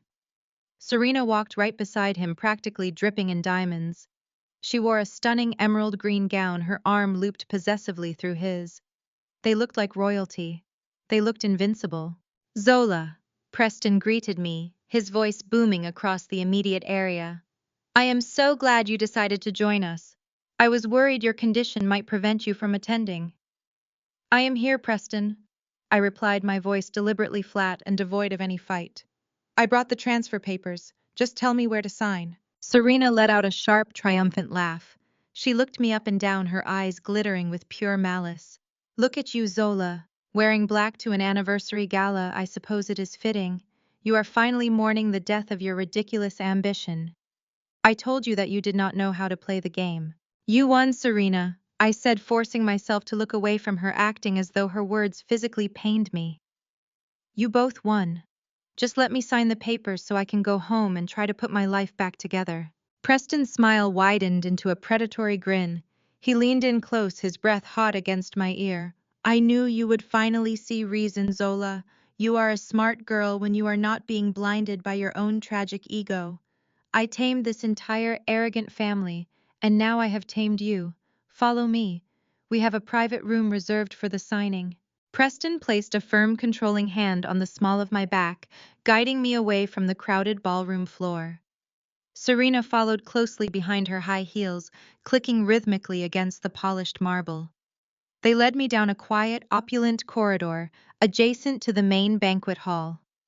Two burly private security guards stood outside a set of double doors marked VIP Lounge. Preston nodded to the guards, and they immediately opened the doors for us. I stepped into the luxurious private room. It was furnished with plush leather sofas and a large mahogany conference table. Standing by the window, looking incredibly impatient, were my parents. Bishop Thomas and First Lady Vivian turned around as I entered. My mother clutched her pearl necklace, her eyes narrowing as she assessed my defeated posture. My father simply crossed his arms, leaning heavily on his gold-headed cane. Sitting at the head of the conference table was a man I did not recognize, presumably the notary public hired to officially witness my complete financial surrender. You took your time getting here, Zola, my father stated, his voice a low, authoritative rumble. We have highly influential guests waiting for us in the ballroom. Let us conclude this unfortunate business quickly and quietly. She is ready, Bishop, Preston said smoothly, walking over to the conference table. He picked up a thick stack of legal documents and slapped them down right in front of the notary. Zola has finally accepted reality. She is signing over 80% of the corporate shares, granting me full executive control and relinquishing any future claims against the family trust. And in exchange, my mother demanded, stepping forward, she agrees to total silence regarding Marcus and the insurance payout. Full non-disclosure clauses are embedded in the transfer agreement. Preston confirmed, tapping the papers. He pulled a sleek silver fountain pen from his breast pocket and held it out toward me. Everything is in order. Sit down, Zola. Sign the papers, and this entire nightmare is officially over. I walked slowly toward the mahogany table. I looked at the 5 people in the room, The people who had orchestrated my absolute destruction. They were staring at me with a mixture of impatience, greed, and total victory.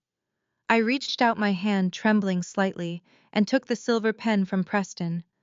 I looked down at the signature line on the crisp white paper. This was the exact moment they had planned for. This was the moment I handed over my empire. I tightened my grip on the silver pen, my knuckles turning white.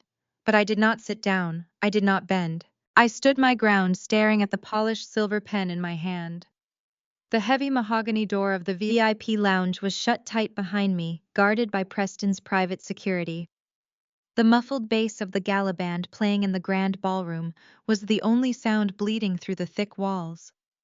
Inside this opulent room, the silence was suffocating. I looked up at the 5 faces surrounding the conference table. My family and my worst enemies all waiting for me to surrender. My father, Bishop Thomas, slammed the tip of his gold-headed cane against the marble floor. He looked at me not as a father looks at a daughter, but as a butcher looks at a lamb. "Stop delaying the inevitable, Zola," my father demanded, his deep voice vibrating with absolute authority. "You are acting like a petulant child. Throughout history, great empires and great faiths have always required a necessary sacrifice. You are that sacrifice. You could never uphold the flawless image this family requires. You were too stubborn, too focused on your own selfish ambitions, and completely unable to build a traditional family. Serena stepped up and fulfilled the duties you abandoned. By giving up your company today, you are finally contributing to the greater good of our church and our legacy. Do your duty and sign the paper." I turned my gaze to my mother. First Lady Vivian stood near the window, her arms crossed over her expensive silk gown. I waited for a flicker of maternal instinct, a single shred of guilt for framing me with that fake confession letter last night. There was nothing but pure, unadulterated contempt in her eyes. "Your father is entirely correct," Vivian added, stepping up to stand shoulder to shoulder with the bishop. "You have been an exhausting burden since you were a little girl. You never fit into our world. You refused to charm the congregation. You refused to play the game. You thought your intelligence made you superior to us, but it only made you isolated and pathetic. We gave you a prominent name, and you dragged it through the mud with your failed marriage and your mental instability. We are taking this company because you owe us for decades of sheer disappointment." I gripped the pen tighter, letting their vicious insults wash over me. I did not flinch. I did not let them see a single ounce of pain. Every word they spoke only confirmed that I was making the absolute right decision tonight. Serena could not resist joining the firing squad. She sashayed around the conference table, her emerald gown trailing behind her. She stopped right in front of me, her flawless face twisted into a mask of pure, gloating superiority. She reached out and deliberately flicked a stray strand of hair away from my face, a mocking gesture of sisterly affection. "You really thought you could win against us, Zola?" Serena sneered, her voice dropping to a harsh whisper. "You always thought you were the smartest person in the room, but you were completely blind to what was happening in your own bed. Marcus never loved you. He was exhausted by you. You treated him like another project to manage. I showed him what it felt like to be with a woman who actually desired him. I always deserved Marcus more than you did, and I certainly deserved that $5 million insurance payout. You spent your entire life working yourself to the bone, and I get to walk away with the grand prize just by batting my eyelashes." "You are a delusional parasite, Serena," I replied, my voice steady and freezing cold. "You did not win a grand prize. You trapped yourself in a miserable cage with a man who is using you to rob our parents blind." Preston laughed loudly, breaking the tension. He walked over and wrapped a possessive arm around Serena's waist, pulling her close. He looked at me with an expression of absolute triumph. He had successfully manipulated my entire family into doing his dirty work. He had weaponized their greed and their pride to completely dismantle my life. "Enough family therapy for one evening," Preston declared, checking his diamond-encrusted wristwatch. "The elite of Atlanta are waiting for us to return to the party. We have a massive 30th anniversary to celebrate, and I have a new medical technology empire to officially acquire. Stop stalling, Zola. The notary is waiting. Put the pen to the paper and sign away your executive rights." If you hesitate for one more second, I swear I will make a phone call and have Marcus sign the medical directive to commit you to a psychiatric ward tonight. The notary public, a nervous-looking man, sitting at the end of the table, cleared his throat and pushed the stack of transfer documents closer to me. He pointed a shaking finger at the blank signature line at the bottom of the final page. I looked down at the documents. 80% of my company, my life's work, the proprietary algorithms I built from scratch, the medical technology that was currently saving thousands of lives across the country. They wanted all of it. They wanted to strip me bare and leave me with absolutely nothing. I raised my heavy head and looked directly into Preston's bright blue eyes. He was waiting for my tears. He was waiting for the final satisfying moment of my complete and utter defeat. I gave him a very slow, chilling smile instead. I clicked the top of the silver fountain pen.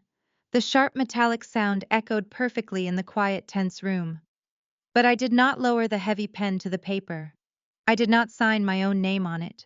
Before I give you my company, Preston, I said, my voice echoing with lethal, unshakable confidence, let me show you its latest feature. I raised my left hand and tapped the dark glass screen of my smartwatch.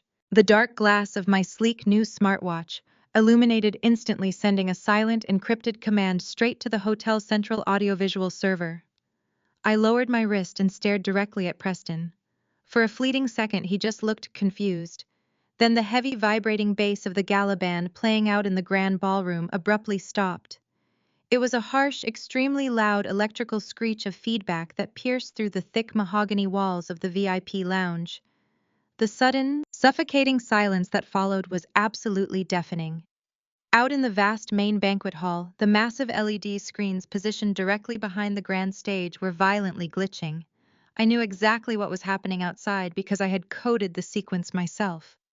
The high-definition promotional video showcasing the glorious 30-year history of my father and his megachurch violently cut out. The massive screens flashed pitch black, followed by a harsh white static. Inside the VIP room, my father turned away from the window, his thick eyebrows knitting together in irritation. "What is wrong with the sound system out there?" he demanded, looking at Preston. "Go fix it before the governor gets annoyed." But the arrogant Preston did not move. He was staring at me, his blue eyes widening as a low mechanical hum began to vibrate through the floorboards. Then a voice echoed through the massive speakers of the grand ballroom. It was the voice of Preston. "You lied to me. You both lied to me. You played me for an absolute fool." The recording I captured yesterday afternoon from the smart home device was now broadcasting to a room full of Atlanta and its most powerful politicians, elite donors, and religious leaders. Every single damning word of his furious, angry confession was perfectly clear. My mother gasped sharply, her manicured hands flying up to cover her mouth. Serena spun around, the color draining entirely from her flawless face. "That is my living room," Serena whispered, genuine terror paralyzing her limbs. "How is that playing out there?" Preston lunged forward aggressively, but I simply took a calm, measured step backward. From the ballroom, the audio recording continued its merciless assault. The booming speakers played my own recorded voice confronting Preston with the irrefutable truth. "He had a vasectomy 6 years ago. He fires blanks. He has been firing blanks this entire time."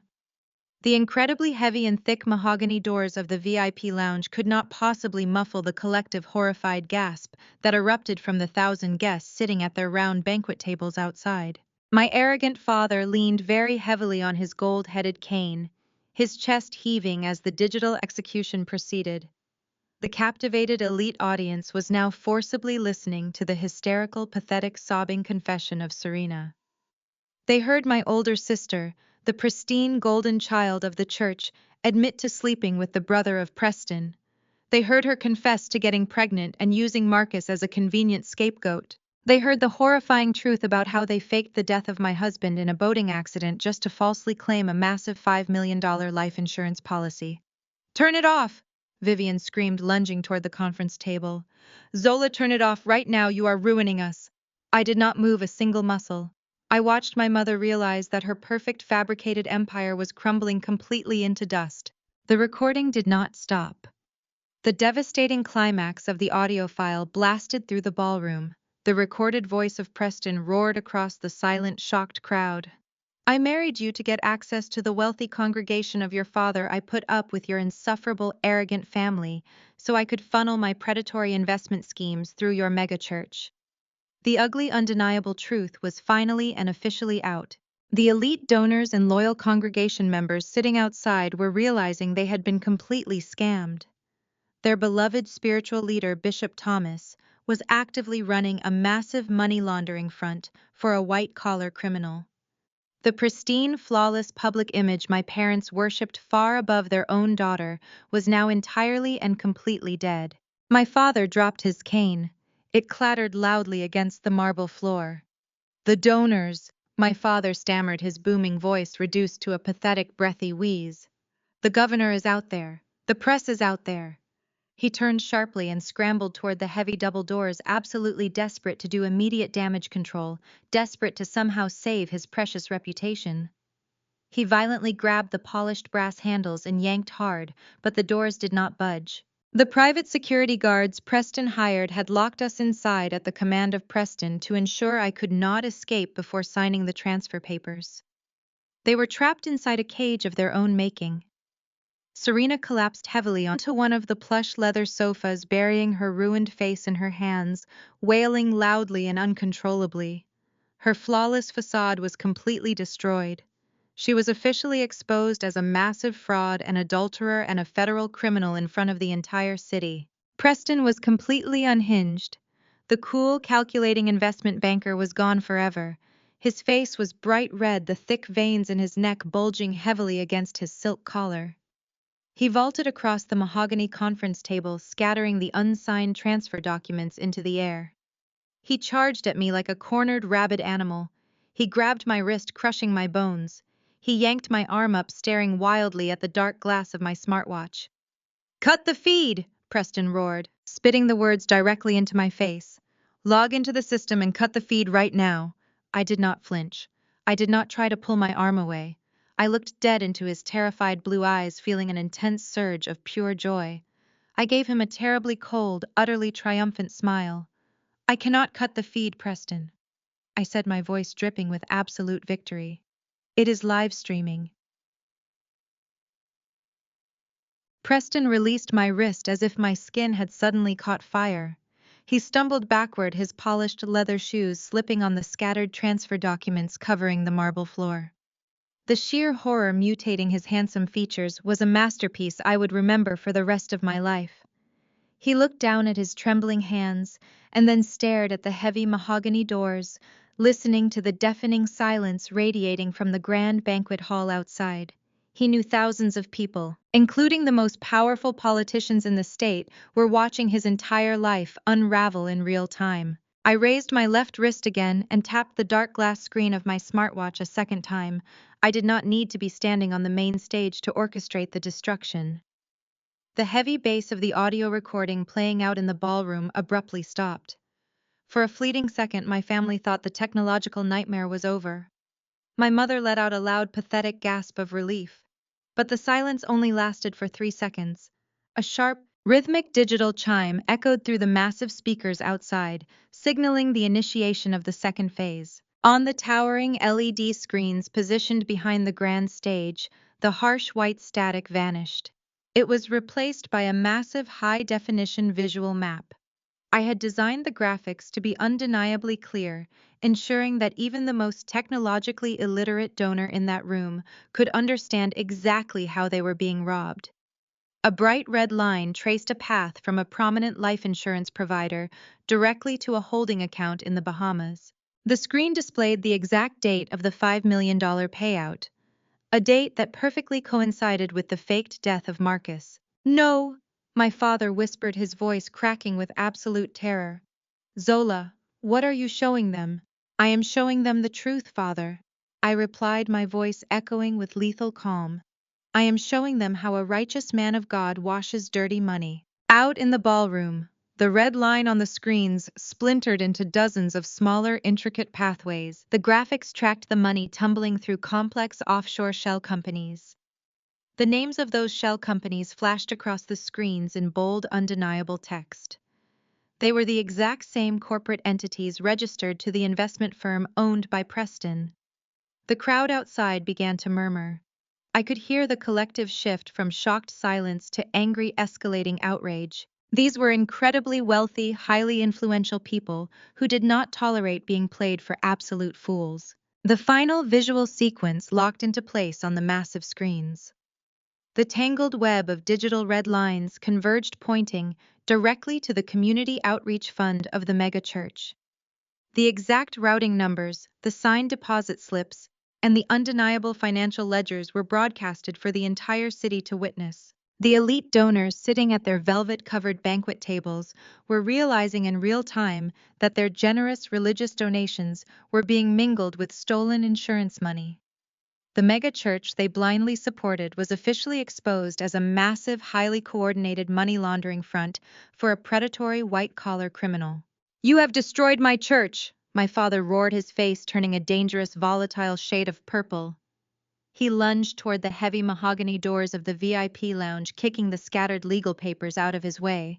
"I have to get out there. I have to get to the stage and explain this. I will tell them it is a cyber attack. I will tell them you fabricated the documents to ruin me." He grabbed the polished brass handles and yanked with all his remaining strength. The doors did not open. The private security guards Preston had hired to keep me locked inside had vanished. I knew they were gone because the text message I received hours ago confirmed my ally had secured the perimeter. My father threw his heavy shoulder against the wood, grunting in desperate frustration. He pounded his fists against the thick panels, screaming for somebody to open the doors. "They cannot hear you, father," I said, walking slowly toward the center of the room. "And even if they could, nobody is going to help you. The main doors to the grand banquet hall have been chained and barricaded from the outside. Nobody is getting out of this building until the final act is completely finished." Preston whipped his head around, his blue eyes wide with primal panic. "Who barricaded the doors? You said you acted alone. You said you built this trap by yourself." "I built the digital bomb, Preston." I corrected him, smoothing a tiny invisible wrinkle on my simple black dress. "But I did not secure the building. I told you yesterday that you vastly underestimated me. You thought I was a broken, isolated widow weeping in a cheap motel room. You thought Sterling abandoned me to save his political career. You are a terrible judge of character." Serena let out a loud, pathetic wail from the leather sofa. She pulled her knees to her chest, rocking back and forth, completely ruining her expensive emerald gown. "We are going to prison," Serena sobbed, her voice muffled by her trembling hands. "They are going to take my baby. They are going to take everything." My mother rushed over to Serena, wrapping her arms protectively around her precious golden child. Vivian glared at me, tears of pure hatred streaming down her face. "How could you do this to your own sister? How could you destroy your own family? You destroyed this family the minute you decided a fake grandchild was more valuable than my actual life," I responded, stepping closer to my mother. "You handed me a forged confession letter and demanded I take the fall for your massive criminal enterprise. You told me I was a necessary sacrifice. Well, mother, the sacrifice has been made. I sacrificed your flawless public reputation, your stolen wealth, and your fake moral superiority." My mother stumbled backward, collapsing into one of the plush leather chairs, as if the breath had been completely knocked out of her. Serena continued to sob uncontrollably on the sofa, her hands covering her face. My father, Bishop Thomas, stood perfectly still, his eyes locked on me with a terrifying, hollow expression. The grand illusion of his righteous, untouchable empire was entirely gone, replaced by the grim reality of federal prison. Preston, however, did not surrender. The calculating investment banker was gone, replaced by an animalistic panic. He realized his extortion plot had failed completely, and now he was desperately searching for an exit strategy. He backed away from me, his eyes darting wildly toward the massive windows overlooking the downtown streets. But before he could formulate a plan, the heavy mahogany double doors of the VIP lounge were kicked violently open. The wood splintered, echoing like a gunshot in the tense, silent room. A dozen heavily armed federal agents stormed into the lounge, their weapons drawn, and focused squarely on Preston. The tactical team moved with absolute precision, fanning out to secure the perimeter and neutralize any potential threat. The private security guards Preston hired were nowhere to be found, completely overpowered and detained by the federal authorities. The sudden, overwhelming show of force shattered the final remnants of my family's fabricated reality. Leading the raid, looking sharper and more imposing than I had ever seen him, was Sterling, my fiancé, the man who had supposedly abandoned me at a public press conference just yesterday. He wore a dark tailored suit, his federal badge clipped prominently to his belt. He did not look at my parents. He did not look at Serena. He walked straight past the trembling bishop and approached Preston. His dark eyes were cold, calculating, and filled with the righteous authority of the United States justice system. "Sterling," Preston stammered, his arrogant facade completely crumbling. "What is the meaning of this? You cannot just storm into a private event. You have absolutely no jurisdiction here." Sterling did not say a word. He simply raised his hand, gesturing to the two federal agents standing beside him. The agent stepped forward, grabbing Preston by the arms and twisting them behind his back. The sharp metallic click of handcuffs snapping shut echoed through the VIP lounge.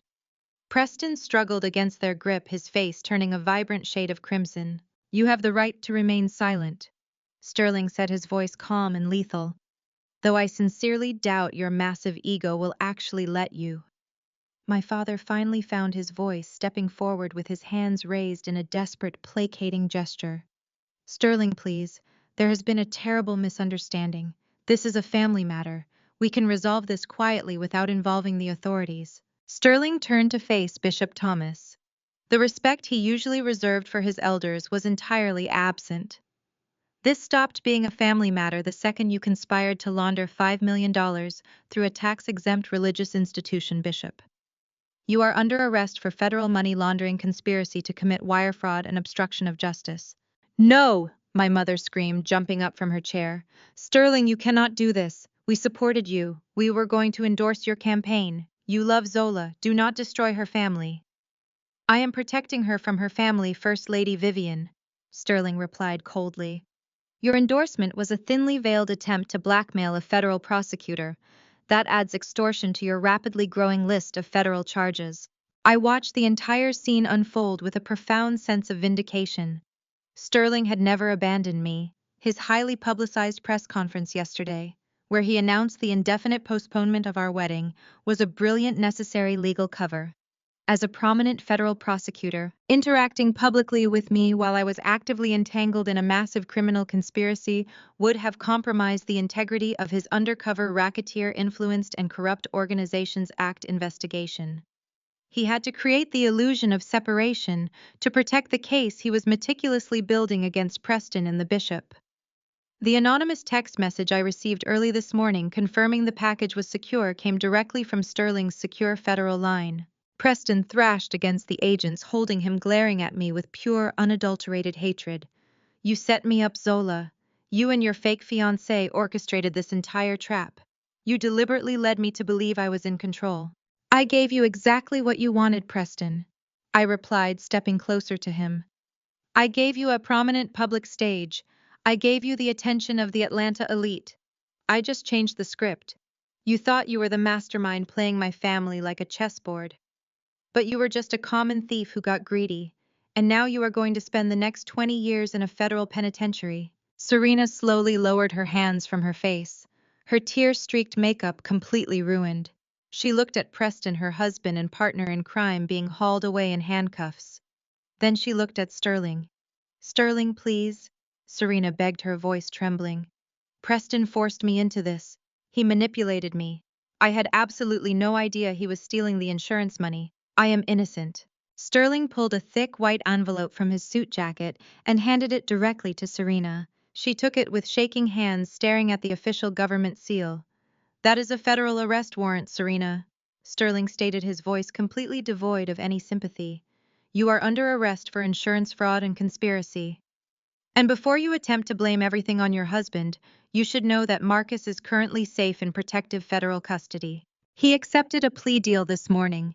He has already turned state's evidence against all of you. He provided detailed documented testimony regarding your affair and the exact timeline of the faked death." Serena gasped, clutching the warrant against her chest. The final desperate lie was completely exposed. She had no scapegoat left. She had no golden child status to protect her from the law. The flawless, perfect sister, who always believed she deserved my life more than I did, was now officially a documented criminal. The federal agent stepped forward, placing handcuffs on Serena. She did not fight them. She simply lowered her head, the heavy reality of her impending incarceration finally crushing her arrogant spirit. I watched the agents lead her toward the door, feeling an overwhelming sense of closure. The long, exhausting battle was finally ending. Serena dug her expensive stiletto heels into the marble floor as federal agents pushed her toward the splintered doors. The sudden realization that she was leaving the luxury of the VIP lounge to be thrown into a police cruiser shattered her stunned silence. She violently jerked her shoulders back, fighting the firm grip of the officers. Her emerald green gown twisted around her legs as she began to thrash, screaming at the top of her lungs. The pristine golden child of the family was deteriorating right in front of my eyes. "You cannot do this to me!" Serena shrieked, turning her tear-filled eyes toward Sterling. "I am a victim. Preston is a monster. He forced me to go along with the fake death. He threatened to ruin my reputation if I did not cooperate. I was terrified of him. I am just a mother trying to protect my young son from a manipulative man." Preston barked a harsh laugh from the other side of the room, where agents were searching his pockets. "Do not try to play the innocent housewife now, Serena. You hired the boat captain to forge the accident report. You convinced Marcus to leave Zola." "Shut up!" Serena screamed at her husband in absolute panic. She looked back at Sterling, pleading with him. "Sterling, you know me. You attended dinners at my house. I do not have the mind for complex financial crimes." Preston orchestrated the entire money laundering operation. "I had no idea what he was doing with the church accounts. You have to believe me." Sterling did not flinch. He walked toward the doorway, projecting the unyielding authority of a prosecutor who had heard every pathetic excuse. He reached into his dark suit jacket and produced a thick, neatly folded legal document. He held it directly in front of Serena, forcing her to look at the official seal of the United States Department of Justice. "I already told you about the arrest warrant, Serena," Sterling stated, his voice ringing with chilling clarity. "But you need to understand the full scope of the charges. You are not being arrested as an accessory. You are charged as a primary conspirator. This warrant cites multiple counts of federal wire fraud conspiracy to commit insurance fraud and direct participation in a money laundering enterprise." Serena shook her head wildly, tears streaming down her ruined face. "You have no proof of my direct involvement. Preston controlled all the finances." "We have Marcus," Sterling corrected her, delivering the ultimate blow. "I mentioned he turned state's evidence this morning, but let me be clear about what that means. Marcus is currently sitting in a secure federal protection facility.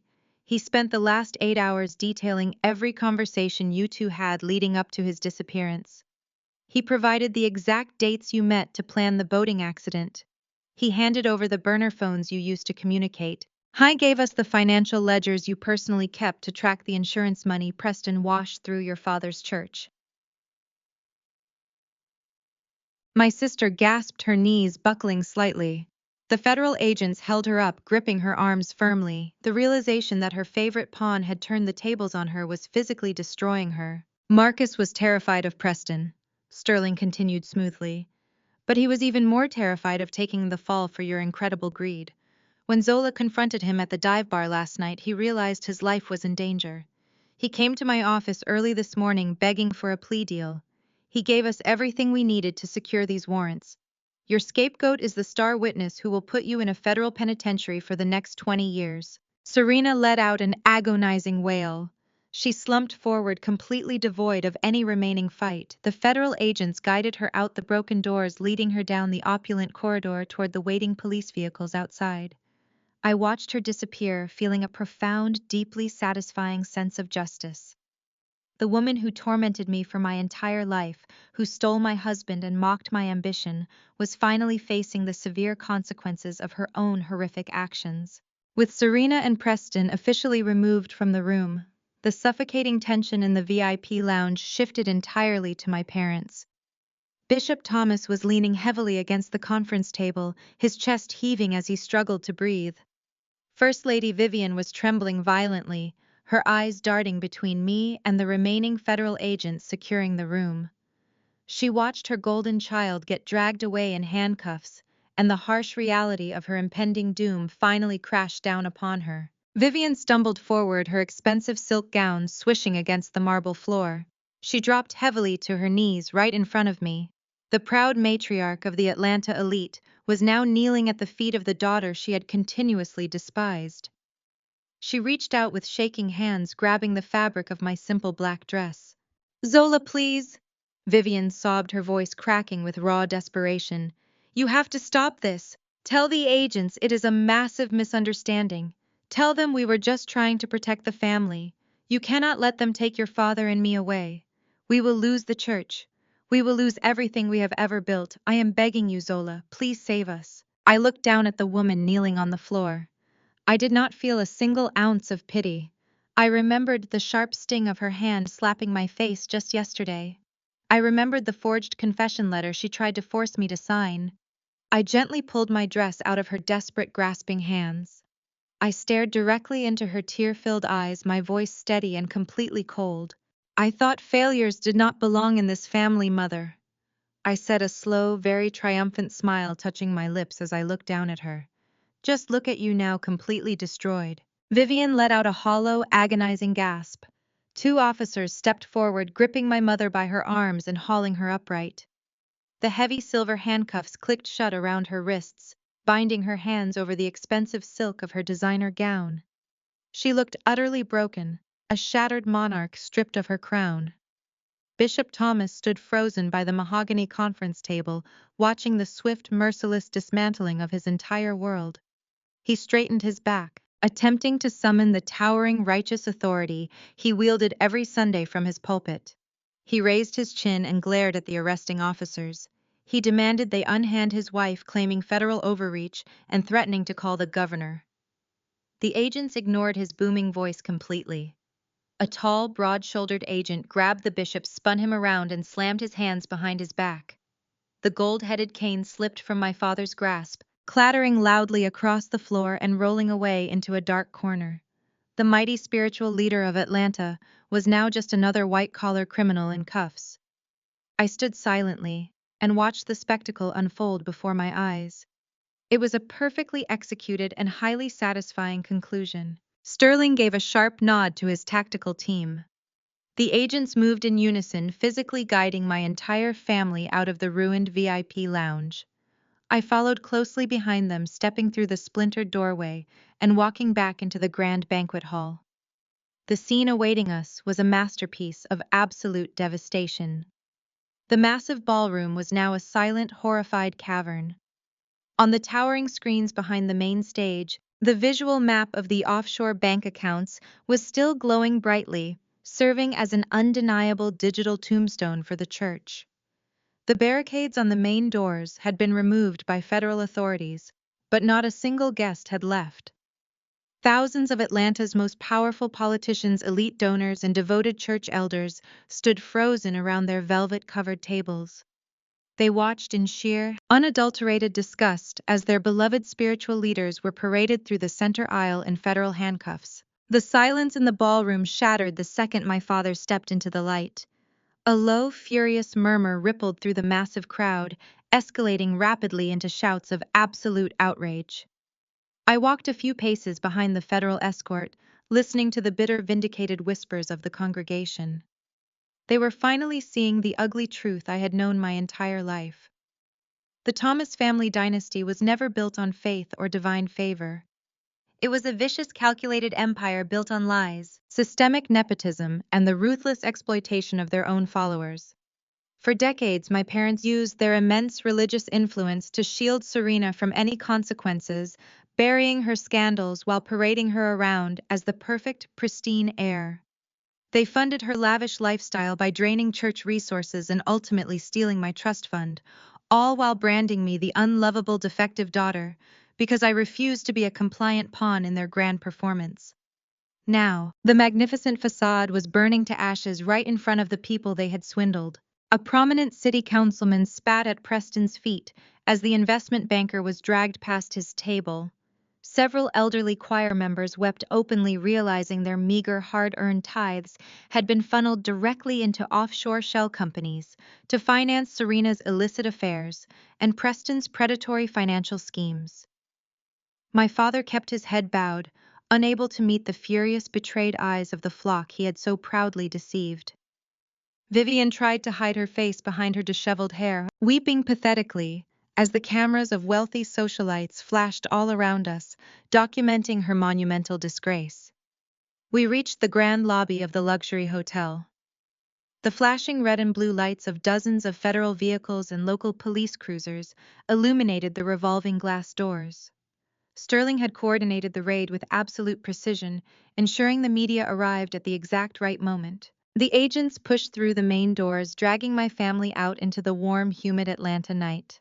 A sea of news vans, reporters, and blinding camera lights waited on the street.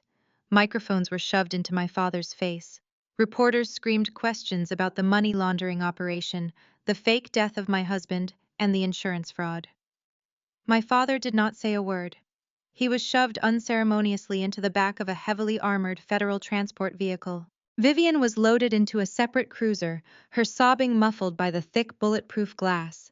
Serena kicked and screamed as two female agents forced her into a police car, her emerald green gown getting caught in the heavy door as it slammed shut.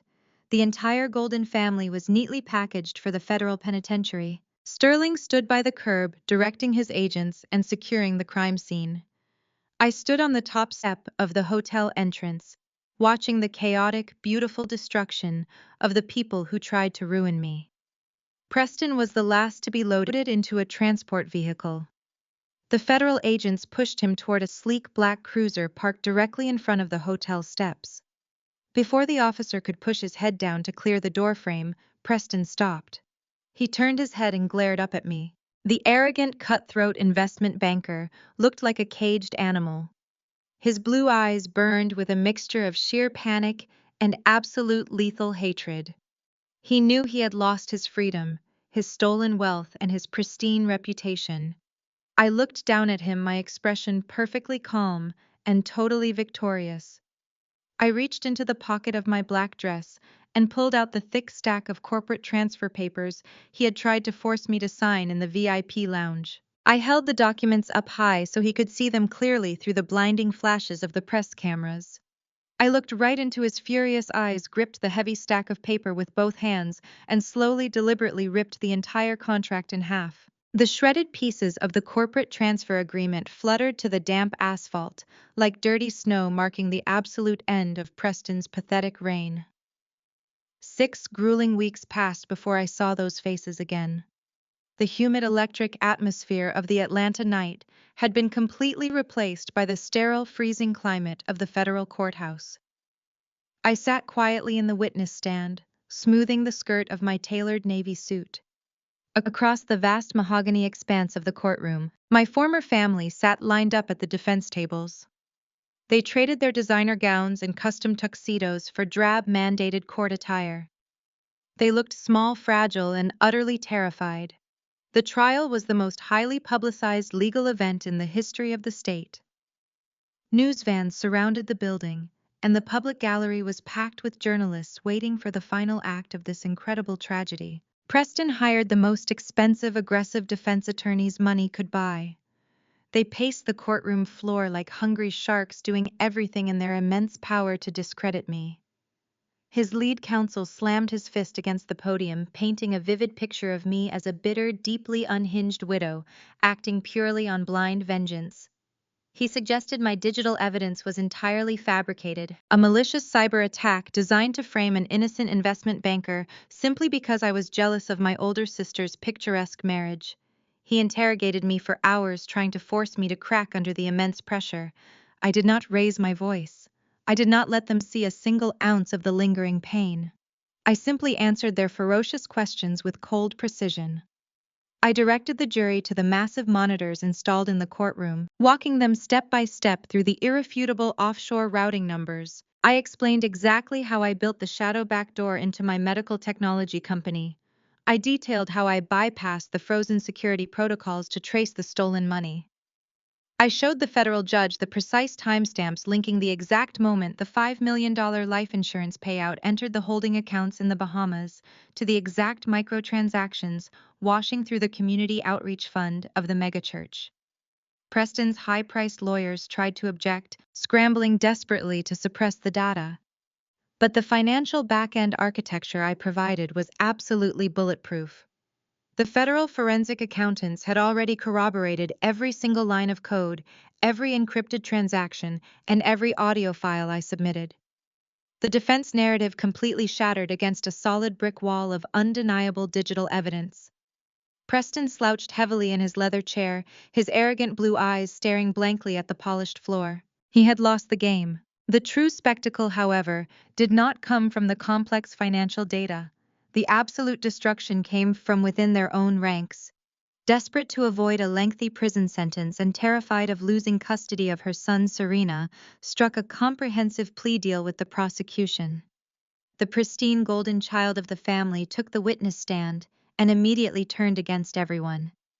She sobbed theatrically into the microphone, dabbing her eyes with a tissue, but her words were razor-sharp and entirely merciless. She testified that Bishop Thomas and First Lady Vivian were not just passive observers who looked the other way.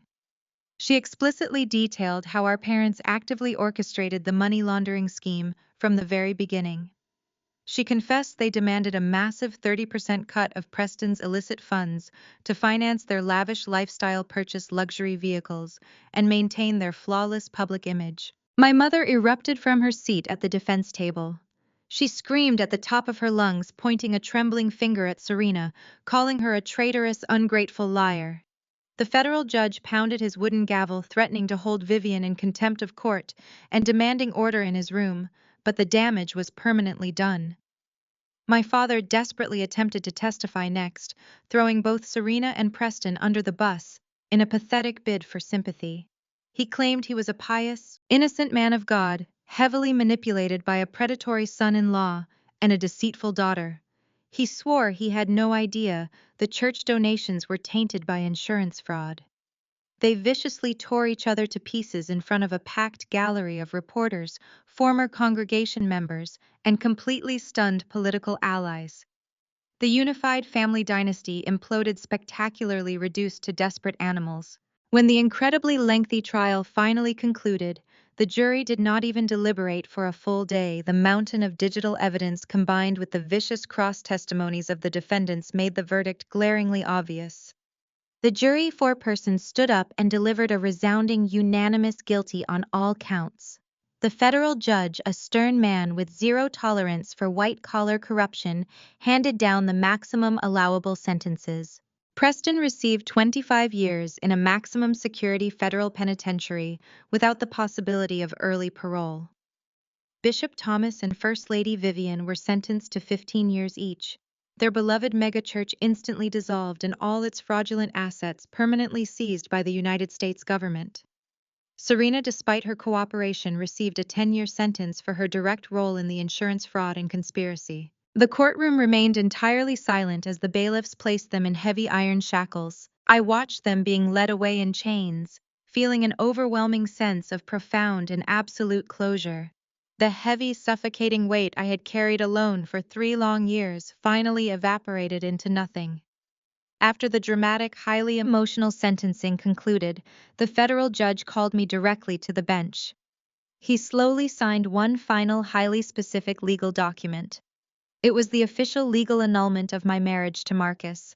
The marriage was voided entirely from its original inception due to the sheer magnitude of the criminal fraud.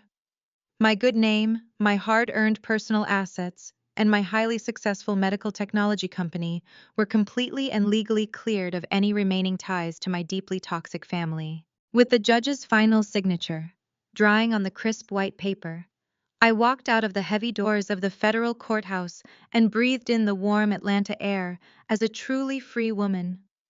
I did not waste a single moment celebrating. I drove straight back to the towering glass and steel corporate headquarters of my medical technology company. I strode through the revolving doors and approached the security turnstiles with absolute confidence.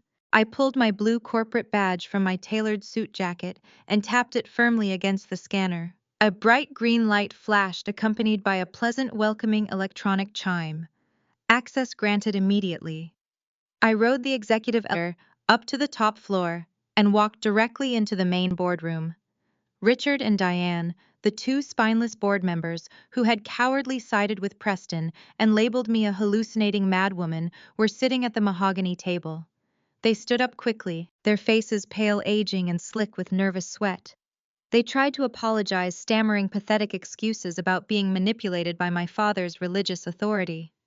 I did not raise my voice. I simply placed my briefcase on the table and told them they had exactly 5 minutes to clear out their desks before my new security chief physically threw them out of the building forever. The news of my undercover collaboration with the federal government dominated the national business headlines for weeks. The media completely abandoned the vicious narrative of the unstable, grieving widow. Instead, I was splashed across the front covers of major financial magazines, celebrated as the brilliant, uncompromising tech chief executive officer who single-handedly dismantled a massive organized crime ring. The unprecedented publicity acted as a massive catalyst for my business. Investors flooded our communication channels, desperate to align themselves with a leader who possessed such ruthless, undeniable competence.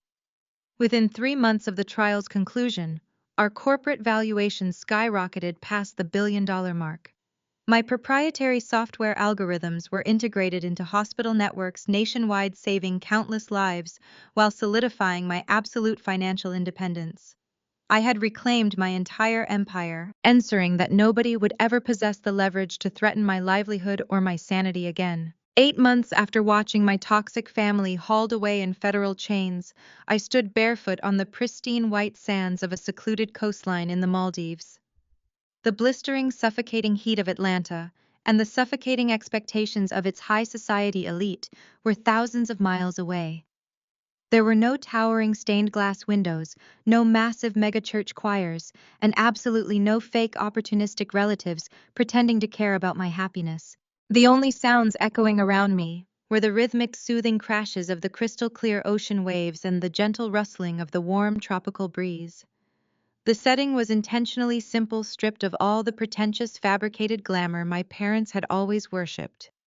I wore a flowing, unadorned white silk dress that moved beautifully with the ocean wind. I did not need a grand theatrical entrance.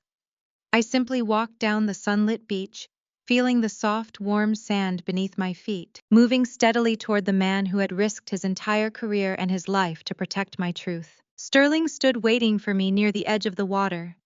He had traded his sharp, intimidating prosecutor suits for a relaxed, open-collared linen shirt.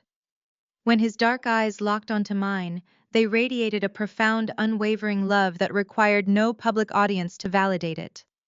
The guest list for our intimate ceremony was incredibly small, consisting only of the people who had proven their loyalty through undeniable action.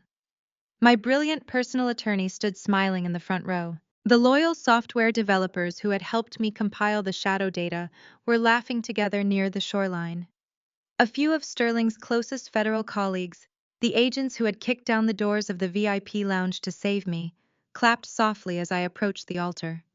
There was no blood family present, and I did not miss them for a single fraction of a second. I had successfully curated a real family, a tight-knit circle built on mutual respect, fierce loyalty, and absolute trust. I reached Sterling, placing my hands firmly in his. We did not recite traditional scripted vows dictated by a hypocritical religious institution. We spoke directly from our hearts, acknowledging the incredibly dark, treacherous path we had navigated to reach this beautiful, sunlit shore.